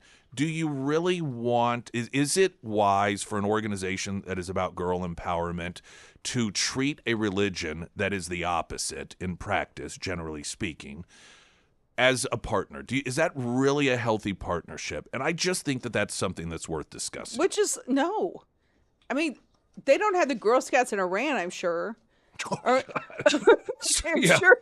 Probably, I mean, I don't think so. It's just the same thing, that the whole World Cup soccer thing, about it was Pride Month or some Pride event. They're like, well, we're not going to play if that's the case. So, I mean, that's totally ridiculous. Yeah, we played audio of a girl who grew up in Iran. She's in America now, and she was just going through a list of things that as a child that she went through, and how at the age of 9, imams come and inspect the girls and tell them you are ready for to be a bride at this age, and how watching a pregnant woman being beaten by authorities because she drank water during Ramadan, and you're not supposed to do that, and how it's just all this absolutely horrific stuff, and it's just insane to me that the political party, the only religion they seem to like, is the one that overwhelmingly the Democrat, the Democrat Party. We're the party of women. They're attacking women on two fronts. One, by claiming any man, if you should be forced to play and shower with men if they determine it, and then the only religion they support is the one that culturally, continually suppresses women, treating them as if they're not even human. And what is with this political party and women? I know. Anyway. Yeah, I know, right. Well, I mean, and then there was some speech, and I don't remember if it was in Texas somewhere for a city council that he was. Did you see that video? Yeah. And he had been Muslim previously. I don't know what his. It's in Iran. He was under Sharia law in Iran. He was okay, but it wasn't in Texas or something. Yeah, he gave a speech in front of the city council. No, telling them it's like they're coming to take your country over. And you guys should let them do that. They openly talk about killing Christians. And so that, I mean, as an employer too, because people, I interviewed an attorney that was Muslim and was saying, is it a problem that I represent Christians? Because some of the, especially I have mandatory vaccine cases that are based on their religion. Yeah. And so she had a problem with that. But she didn't, openly discuss that she's Muslim. And so then I was, doing background research on her, and then she was part of the Muslim Bar Association of Chicago. Christy Fulnecki, thank you. We're out of time. Appreciate it greatly. Have a fantastic rest of your day. Yes, thank you.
Tomorrow morning, Friday, Heroes Breakfast, free breakfast for veterans.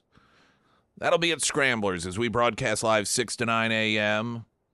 Our brand new partner on that, Dent Cure, making that possible along with Delta Roofing, Air Services, Heating, Cooling, Plumbing, Electrical, and Scramblers, of course, making it possible as well. Hunter Hardscapes and Outdoor, your hardscaping needs, your landscaping needs, your lighting needs, your drainage needs. These are all very important parts of a business, oftentimes a home as well. When it comes to the lighting is definitely an aesthetics issue. I'm still a firm believer that there is nothing you can do that at night in particular, but just overall enhances the look and feel of your home for as little cost, relatively speaking, as having really good lighting for your home. Water is a slow version of fire when it comes to destruction for your home. What might take a fire an hour to do in damage, water, it happens a little bit over time with erosion, and that can sometimes make it even more dangerous because you just don't see it happening. You don't notice it happening. It's the water, the boiling water in the frog situation.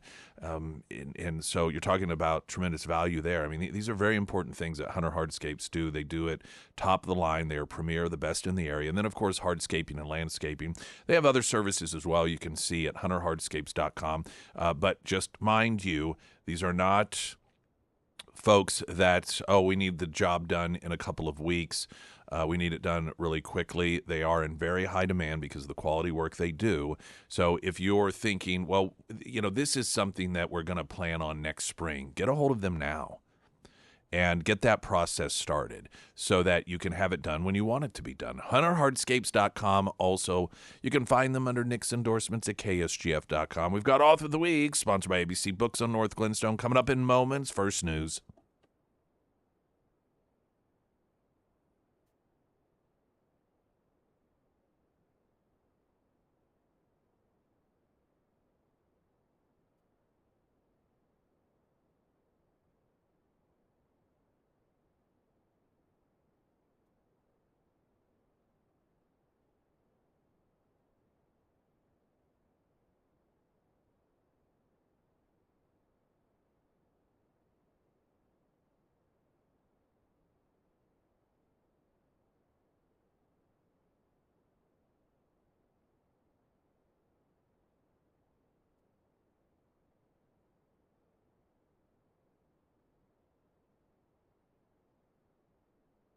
And the first alert forecast from Ozarks First meteorologist Tom Schmidt, sponsored by St. Clair of the Ozarks Home Improvements. Today we'll see sunny skies with a high near 90. Tonight mostly clear with a low around 64. For your Friday, sunny with a high near 89. And for Saturday, sunny skies with a high near 91.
And I'm Nick Reed, and Thursday means it is Author of the Week Day, sponsored by ABC Books on North Glenstone. Our author, Dr. Robert Malone, a physician, scientist, author, longtime farmer whose work has spanned biotechnology, clinical research, and public policy. He and his wife, Dr. Jill Glasspool Malone, are the authors of Homesteading for Health, drawing on 4 decades of experience building and operating working farms. I thank you so much for being here this morning.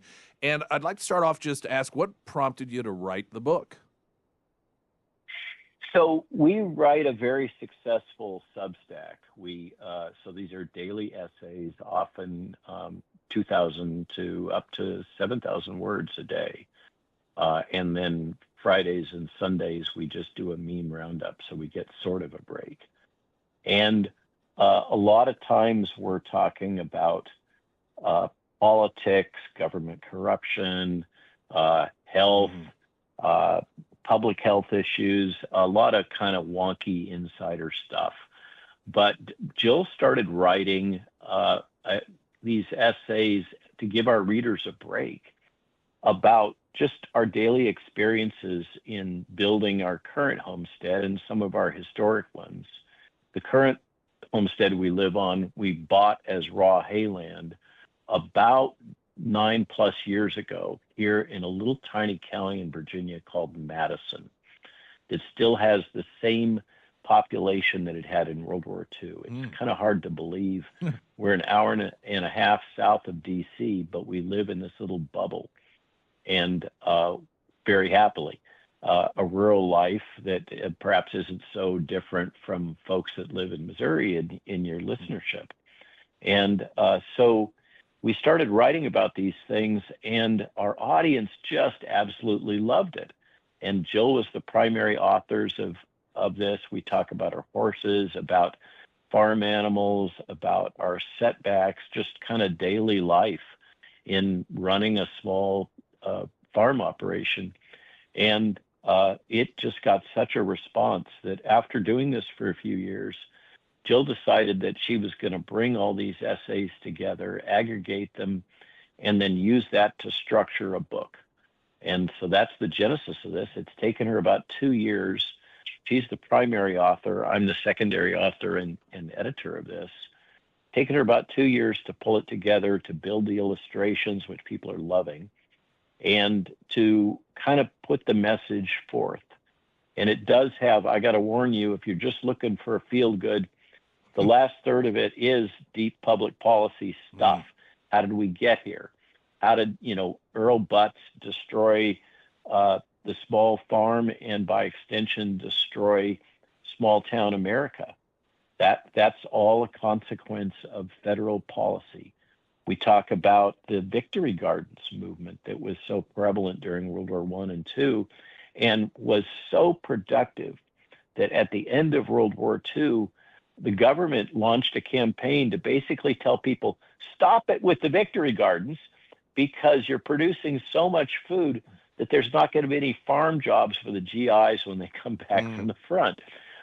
And so the point is, we have a long history in this country of folks being more self-sufficient. It's kind of in our DNA. It's part of our culture, and of being from the land. This was Thomas Jefferson's key point, is that small landholders are really the mainstay. I'm going to read from the introduction a quote from Thomas Jefferson, letter to James Madison, December 20, 1787. Cultivation of the earth, cultivators of the earth are the most valuable citizens. They are the most vigorous, the most independent, the most virtuous, and they're tied to their country and wedded to its liberty and interests by the most lasting bonds. We think that going back to the land, even if it just means a window box in your apartment in Springfield, and growing or setting up a little hydroponic operation. We use hydroponics all the time to start things like basil and tomatoes from seed. So you can set up a little hydroponic operation. You can set up a window box. If you live in suburbia and they'll let you, you can have chickens and raise garden beds. You don't have to have 40 acres and a mule, but if you do, God bless you. And, join in the process of learning how to practice what this cool new tech that everybody is so buzzed about called regenerative farming, that is really going back to the basics of how our grandfathers used to farm to preserve soil health and respecting soil health. So that's kind of the core message of the book. We've had hundreds of reviews on Amazon. Every single one is 5-star. I'm so grateful. People are loving it. They love Jill's illustrations. But what they really like is that it's a positive, uplifting message. You mentioned public policy, and a couple of months ago or so on this show, I played this exchange between a member of Congress and RFK Jr. I think it was on the House side, and she was railing on him regarding raw milk. And why is it? Yeah. And it was just, to me, already having come out of COVID, and don't you dare question like these sort of artificially created things, or vaccines, and then but then acting the way about raw milk just seemed like such a upside down world. I mean, they're advocating an experimental vaccine be administered to women in pregnancy with virtually no data, but God forbid that you should drink raw milk. So we have a whole section on raw milk in the book, and Jill did a deep dive and some fundamental epidemiology analyses. Here's the thing, is that this is an example of kind of one of the, let's gently call it blind spots that public health has. They will often focus on one particular outcome. And in the case of raw milk, of course, the notorious one is bovine tuberculosis, which, by the way, is not the same as human tuberculosis. A very different disease pathway, but it's been kind of weaponized that, oh my God, if you drink raw milk, you're creating a risk for certain types of bacterial communicable diseases. And in fact, that does happen. It's very rare, but it does happen. And particularly if you're getting milk from an unclean facility. So if you're going to buy raw milk, like we do, we own a cow share from a local homesteader that's a couple miles down the road. Matter of fact, we need to go pick up our raw milk today. And she runs a very clean farm. So you need to be aware of who you're getting it from and that they maintain proper sanitary conditions. But when you run the numbers, particularly for children that drink raw milk, the data are quite clear that there is a benefit in terms of allergies, allergic responses. And children that are raised on raw milk, for some reason, have a lower incidence of allergic responses, which, by the way, is one of the silent killers that is infesting our entire world these days here in the United States, is allergic responses, which are basically inflammatory responses, and this leads to all kinds of downstream inflammatory problems that are exacerbated by sugar intake, blah, blah, blah. But the bottom line is, when you run the numbers, if you consider the benefits in terms of reducing the incidence of allergic disease, then suddenly you compare that to the rare incidence of bacterial infection, which can be treated with antibiotics if it's properly diagnosed, then suddenly it's all upside down. And there's a lot of plus to raw milk, in addition to all the things that the raw milk advocates talk about in terms of health promotion, nutrition components, etc. A lot of people, folks maybe in Missouri are more attuned to this, but the milk that you buy from Walmart or whatever your favorite supermarket is a strange beast. They take the product from the cow and then they fractionate it. That's the technical term. They split it into its components. And then they reconstitute it from those components to meet whatever the USDA standards are for whole milk or 2% or whatever. But it's a very different thing than what came out of the cow. And then it's been through pasteurization, which denatures proteins, which has all kinds of other consequences.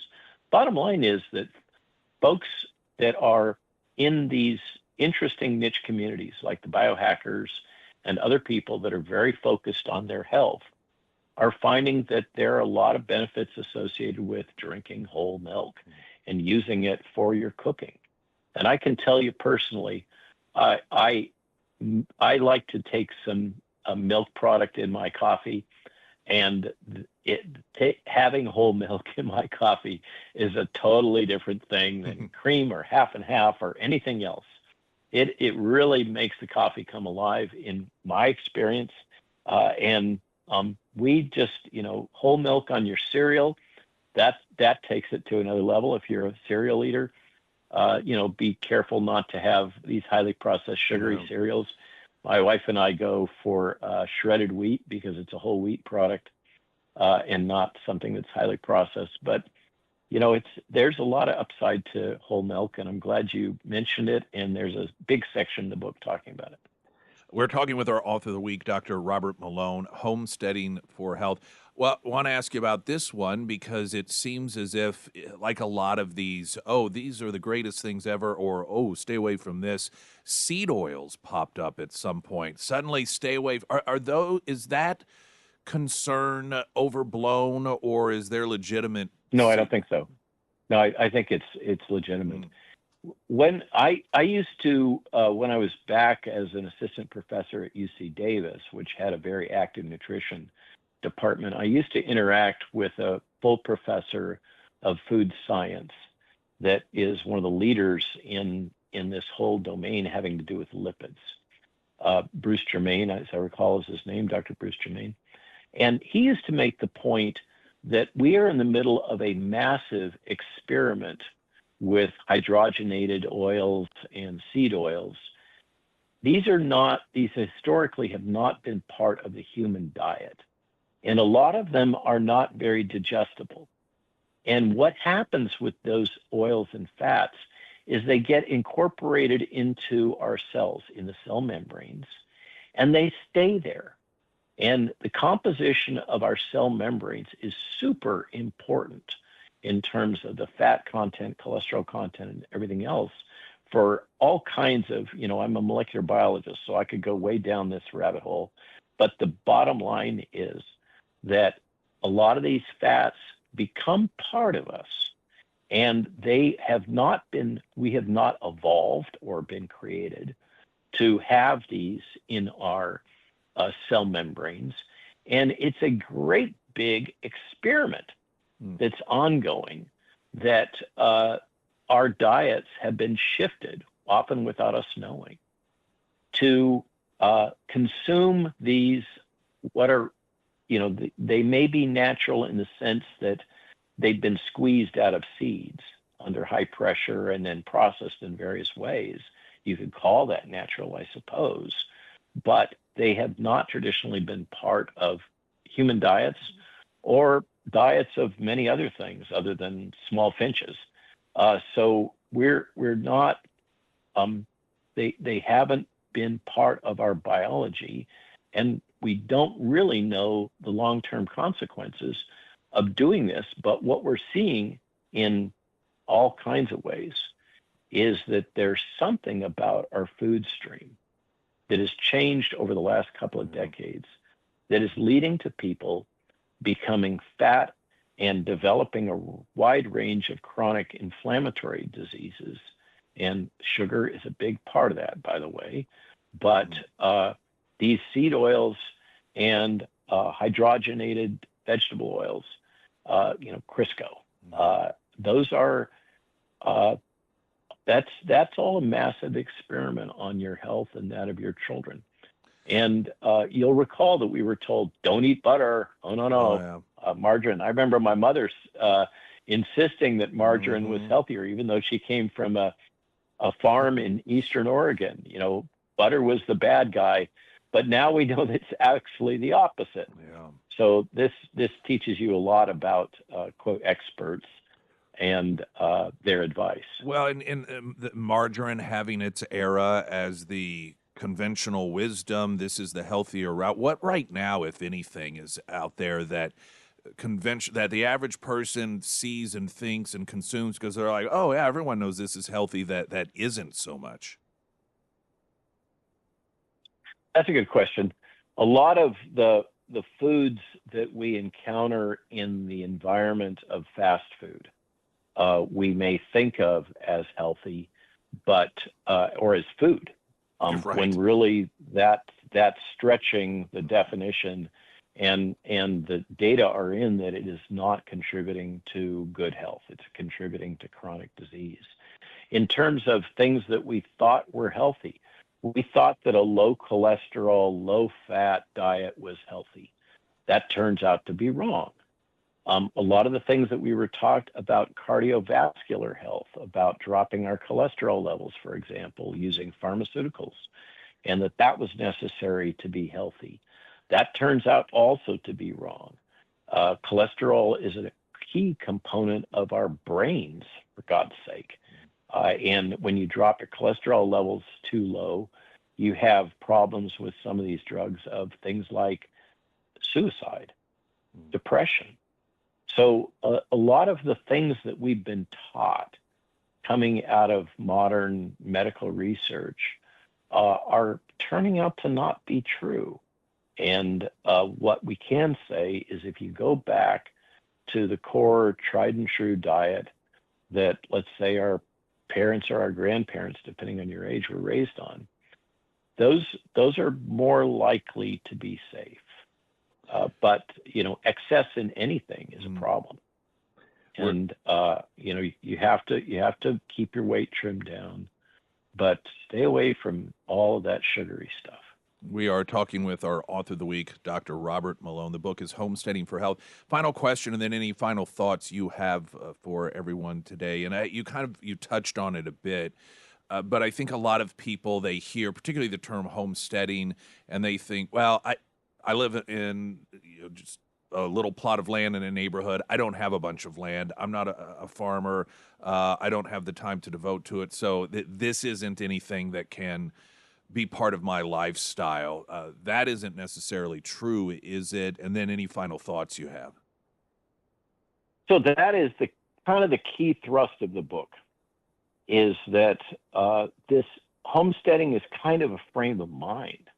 We are taking personal responsibility for your health and that of your children. And you're doing what you can to start to build towards a sustainable food supply that you are involved in creating. And that has all kinds of benefits, particularly if you have children, because getting your hands in the dirt has direct health benefits, and getting out in the sunshine and getting some exercise. But beyond that, this kind of narrative that I can't do that because I live in suburbia, that's my point with the Victory Gardens, is that any of us that have access to any little patch of land with some sunlight and some water can start to grow core components of our food stream, particularly in the spring, summer, and fall. Winter, not so much. Then you're going to have a greenhouse or growing hot, warm frames or something else to provide a better environment for plants, but for the kind of plants that you can eat. But any of us can get involved in growing our own food. It will make us healthier psychologically. It will make us healthier physically. It will have all kinds of benefits from your children. There's nothing like children having to take responsibility for taking care of a couple of animals, even if it's just one or two chickens. And chickens, by the way, are like the amazing gift from God. They produce meat, and if you don't want to slaughter them yourself, I appreciate that. I've put plenty of roosters in the freezer, and it's kind of a gruesome job. Not to mention we have an auto plucker, so that's what we do. But it's not a trivial thing.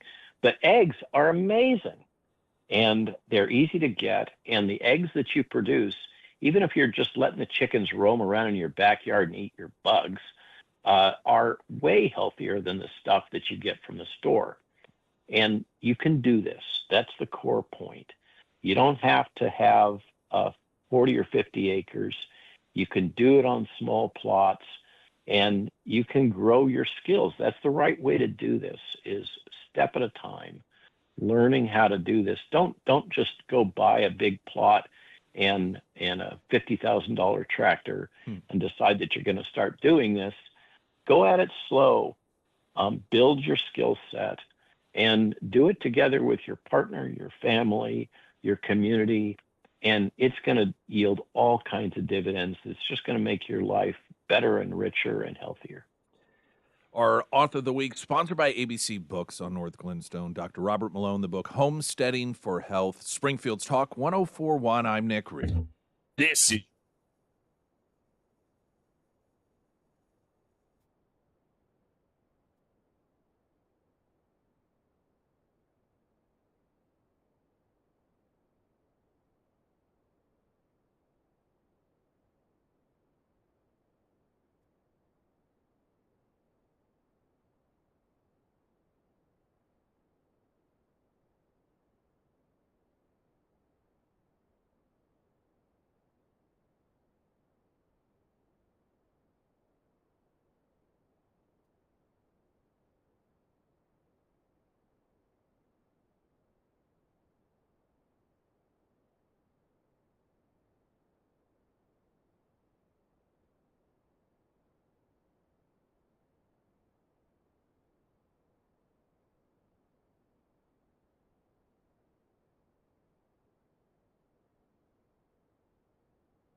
Springfield's Talk 1041, the first alert forecast from Ozarks First meteorologist Tom Schmidt, sponsored by J&S Automotive.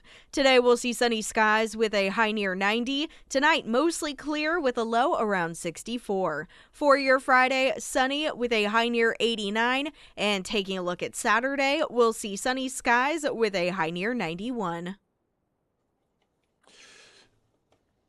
Earlier this week, we talked about this proposal by Democrat Governor Josh Shapiro to give police state authority to the government there in the name of medicine that would, among other things, allow for warrantless searches of homes if the government decided that it was necessary for the overall health of the community. And you know, while some people have looked at the government's reaction and its authoritarian tendencies during COVID and saw that as a warning and a place like, we don't want to go that again, there were others, and Democrat Governor Shapiro of Pennsylvania, who saw it as, man, look at how people there were some troublemakers, but look at how obedient a significant population percentage was, particularly within his political party, that were it was virtually universal in the Democrat Party of obedience and worship of Fauci, and so it's clear he has believed that he can capitalize off of it. There's another story that involves him that has popped up that makes his attempt to power grab and in the name of medicine turn Pennsylvania into a police state all that more frightening. And that is apparently, at least the accusation is, that he has gone out there and has been lying about people dying of the measles in Pennsylvania. One of the stories mentions the mainstream media and leftist government bureaucrats as a gateway pundit, added again pushing panic fear, unverified headlines to control public narrative, only to get caught red-handed when local officials demand basic transparency during a high-profile press conference on Tuesday. Pennsylvania Democrat Governor Josh Shapiro, alongside health officials, experts, and Penn Medicine Lancaster General Health announced that 2 measles-associated deaths occurred in Lancaster County. That verbiage is very significant. Measles-associated deaths. Now, this is being presented, of course, as this is what's happening with because it's COVID all over again. People are dying because of this. That's because of the unvaccinated. Legacy media immediately ran with the headlines. 2 people died from measles, case closed, get the shot, blame the unvaccinated, blame RFK Jr. U.S. Department of Health and Human Services Secretary Robert F. Kennedy Jr. called out the massive discrepancies and the state's sudden refusal to share basic factual data. This is what thinking people do. You've got this announcement made, and okay, this is interesting. Director of Health and Human Services, Secretary is like, send us some info on this so we can get on top of things. And suddenly they're very secretive about this information. Kennedy noted that Shapiro accused him of promoting, quote, conspiracy theories after Kennedy noted that some Americans have religious objections to MMR because of fetal cell substrate used in manufacturing. Shapiro reportedly snapped that there is, quote, no fetal tissue in the MMR. Subsequent to this article, RFK Jr., by the way, has posted video of a deposition from one of those that were instrumental in the development of this particular vaccine, in which he is testifying that, in fact, yes, there was fetal tissue in it. And when asked how many unborn babies were used in order to develop this, he's like, well, a lot. So Shapiro's lying. Kennedy also responded that Governor Shapiro could not produce a single example of any HHS misinformation when asked, yet repeated the smear on camera anyway, while ignoring the fact that Pennsylvania's own drop in vaccination rates occurred during the Biden administration. A fact Shapiro reportedly admitted to in a private call with RFK Jr. Now, the point of this notation is you have the governor coming out, apparently, it appears, as if he's falsely claiming that some unvaccinated people are beginning to die of measles in his state, and it's being used in order to paint the Trump administration as anti-science, RFK Jr. as anti-science. I mean, again, this is COVID all over again. Just a very short period of time later. Demand compliance, those who don't, those who question, accuse them of being anti-science and try to blame them for the deaths. And so what RFK Jr. pointed out to him is that, you're going to try to blame lack of vaccinations on us. The decreased rate, the majority of the decreased rate of those being vaccinated isn't even during the Trump administration, it was during the Biden administration. You may wonder why that is. That was around the period of time people began recognizing that they were lied to by the government, and so that creates distrust. This is a very important point. This is one of the back and forth arguments that RFK Jr. had on one of the Sunday morning shows recently, in which whomever the host was claiming that the decrease of people being vaccinated was due to disinformation, as she characterized it, that he was spreading around. That the reason people die of things like measles is because they don't get vaccinated. And it's very clear the reason people don't get vaccinated is because of people like RFK Jr. And what RFK Jr. is pointing out here is that the biggest decrease in people getting vaccinated was during the Biden years. Well, what happened during the Biden years? I mean, certainly Joe Biden wasn't out there criticizing or questioning Big Pharma when it came to vaccines. What happened was the exposure of those who were lying. People beginning to learn they had been misled by people like Fauci, by all of these experts telling them 6 feet, wear a mask. If you get vaccinated, you can't get COVID. If you get vaccinated, you can't die from COVID. If you get vaccinated, you can't pass COVID along. Virtually every pillar of the pro-vaccine argument made by the elites turned out to be not only untrue, but a knowing lie. And it was during the Biden years that we began to learn much of this. And so while the elites try to point the finger at those questioning the elites and the inconsistencies as being responsible for people not getting the vaccine, the reality is it is the recognition of the so-called experts being dishonest with us that cause us to, as Americans, as human thinking people, to go, wait a minute, you lied to me once, twice, thrice, 4 times, on and on. Maybe I should stop listening to you. And the problem with that is, even when those same people who have proven to be liars are telling the truth, you don't know if they are or not.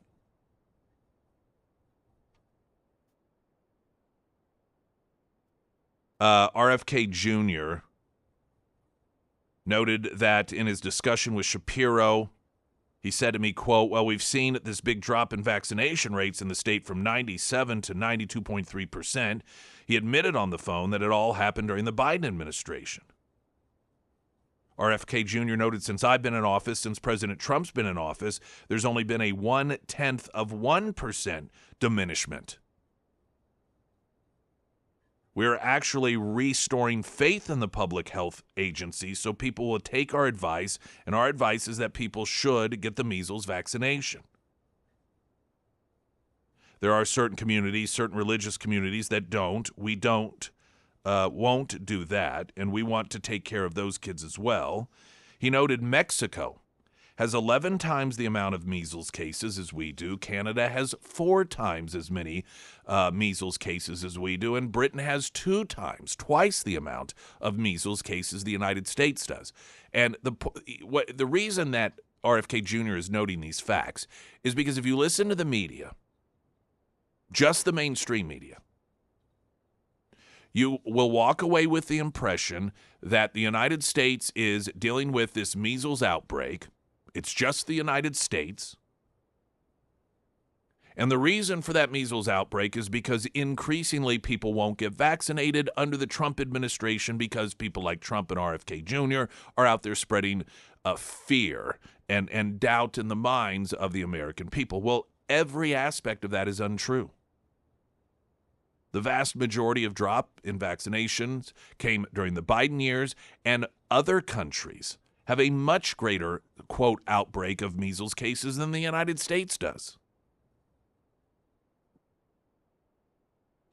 And so you've got a couple of things going on here at the same time. One, the COVID approach all over again.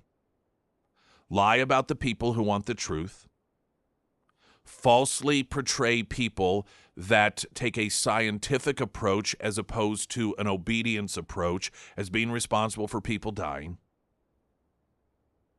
And then the other component to this is while Shapiro is repeating this exact same psychological operation for the ultimate quest of power over people, he is pushing for law changes in Pennsylvania that would allow the government in Pennsylvania to go so far as to enter a person's home without a warrant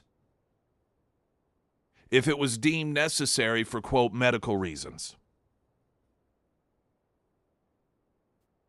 Apparently, now, this could be, for Democrat Governor Shapiro, a genuine authoritarian streak that he has in him.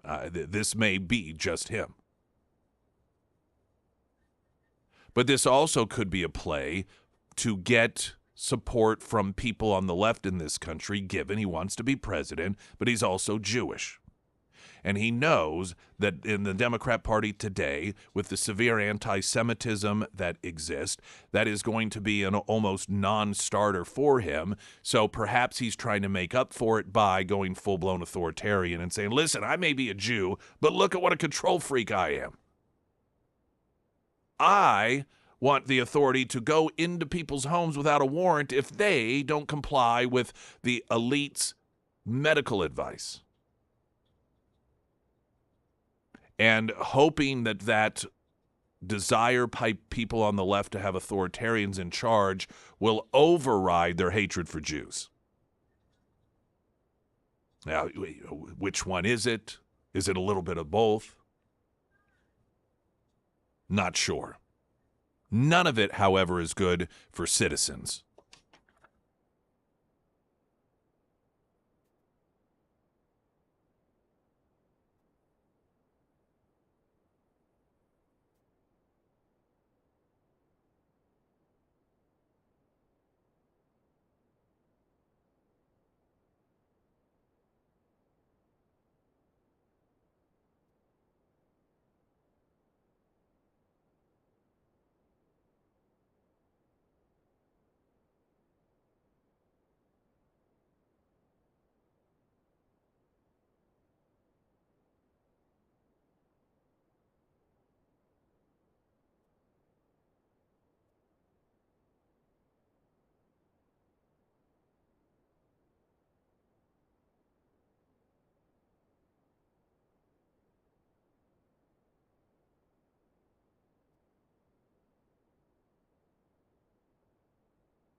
Sarah Myers. Thank you. Springfield Livestock Marketing Center coming up this Friday. They will be hosting their monthly horse sale. Now, that sale will start at 5 p.m. with saddles first and then horses to follow. They have some really beautiful horses, and in fact, they are going to kick off the sale. Hip number 1 is a white Jenny foal, and hip number 2 is a spotted Jack foal. So if you're in the market for a donkey, they are going to have a couple of those as well. So once again, that sale is going to be this Friday starting at 5 p.m. If you do want to check out some of those consigned animals, I do recommend that you follow them on Facebook, Springfield Livestock Horse Sale. They post tons of photos and videos. And of course, if you can't make it out there, they do online bidding and live streaming options as well. To check out other upcoming sales, visit their website, springfieldlivestock.com. And of course, you can always find all of the contact information for Springfield Livestock under the Sarah's Endorsements tab at ksgf.com. Now, a very important component to this whole story I was talking about with Governor Shapiro of Pennsylvania claiming that already Pennsylvania has seen 2 deaths. They had a press conference due to the measles, and of course this is because the Trump administration of vaccines and RFK Jr., none of which is true for reasons I explained factually in the previous segment. But in addition to that, Lancaster County Commissioner Josh Parsons, a former prosecutor, went to the people who actually handle the death investigations because the Trump administration, RFK Jr., Health and Human Services, like, hey, we need to see some of this information. If this is really a situation, we need to really get a handle on it now. And they wouldn't turn the information over. Very interesting. So the Lancaster County Commissioner went to those who actually handle the death investigation. Any death from a communicable disease is required by law to be reported to the Lancaster County Coroner's Office. Parsons spoke at length with senior staff and with the coroner himself. They revealed that there had been 0 measles deaths in Lancaster County. There was a death of a person who also had measles, but it wasn't because of measles. Again, right back to COVID. Somebody gets decapitated while riding a motorcycle while drunk. Oh, let's test them for COVID, and then they died of COVID. And this happened all over the country, and so here we go again. Someone died, and they happened to have measles. Oh, they died from measles. See, this is why people don't trust the government, not because of people who point out the truth. They also said, in terms of, well, what about the second death? We don't know anything about a second death of anyone who even had measles. Local reporting independently in Pennsylvania also confirmed the same information, that the Lancaster County, there were no measles deaths handled by their office.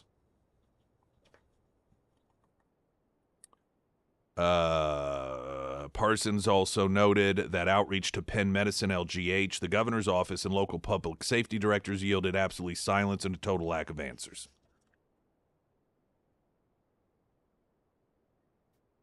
And what's sad is, despite the fact that we've learned about the lies, we've learned about the tactics from these people during COVID, there are people who will fall for it willingly once again.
All right, PBR Thunder Days coming up, Memorial or Labor Day weekend, rather. Bull riding, Chris Jansen, Miranda Lambert in concert.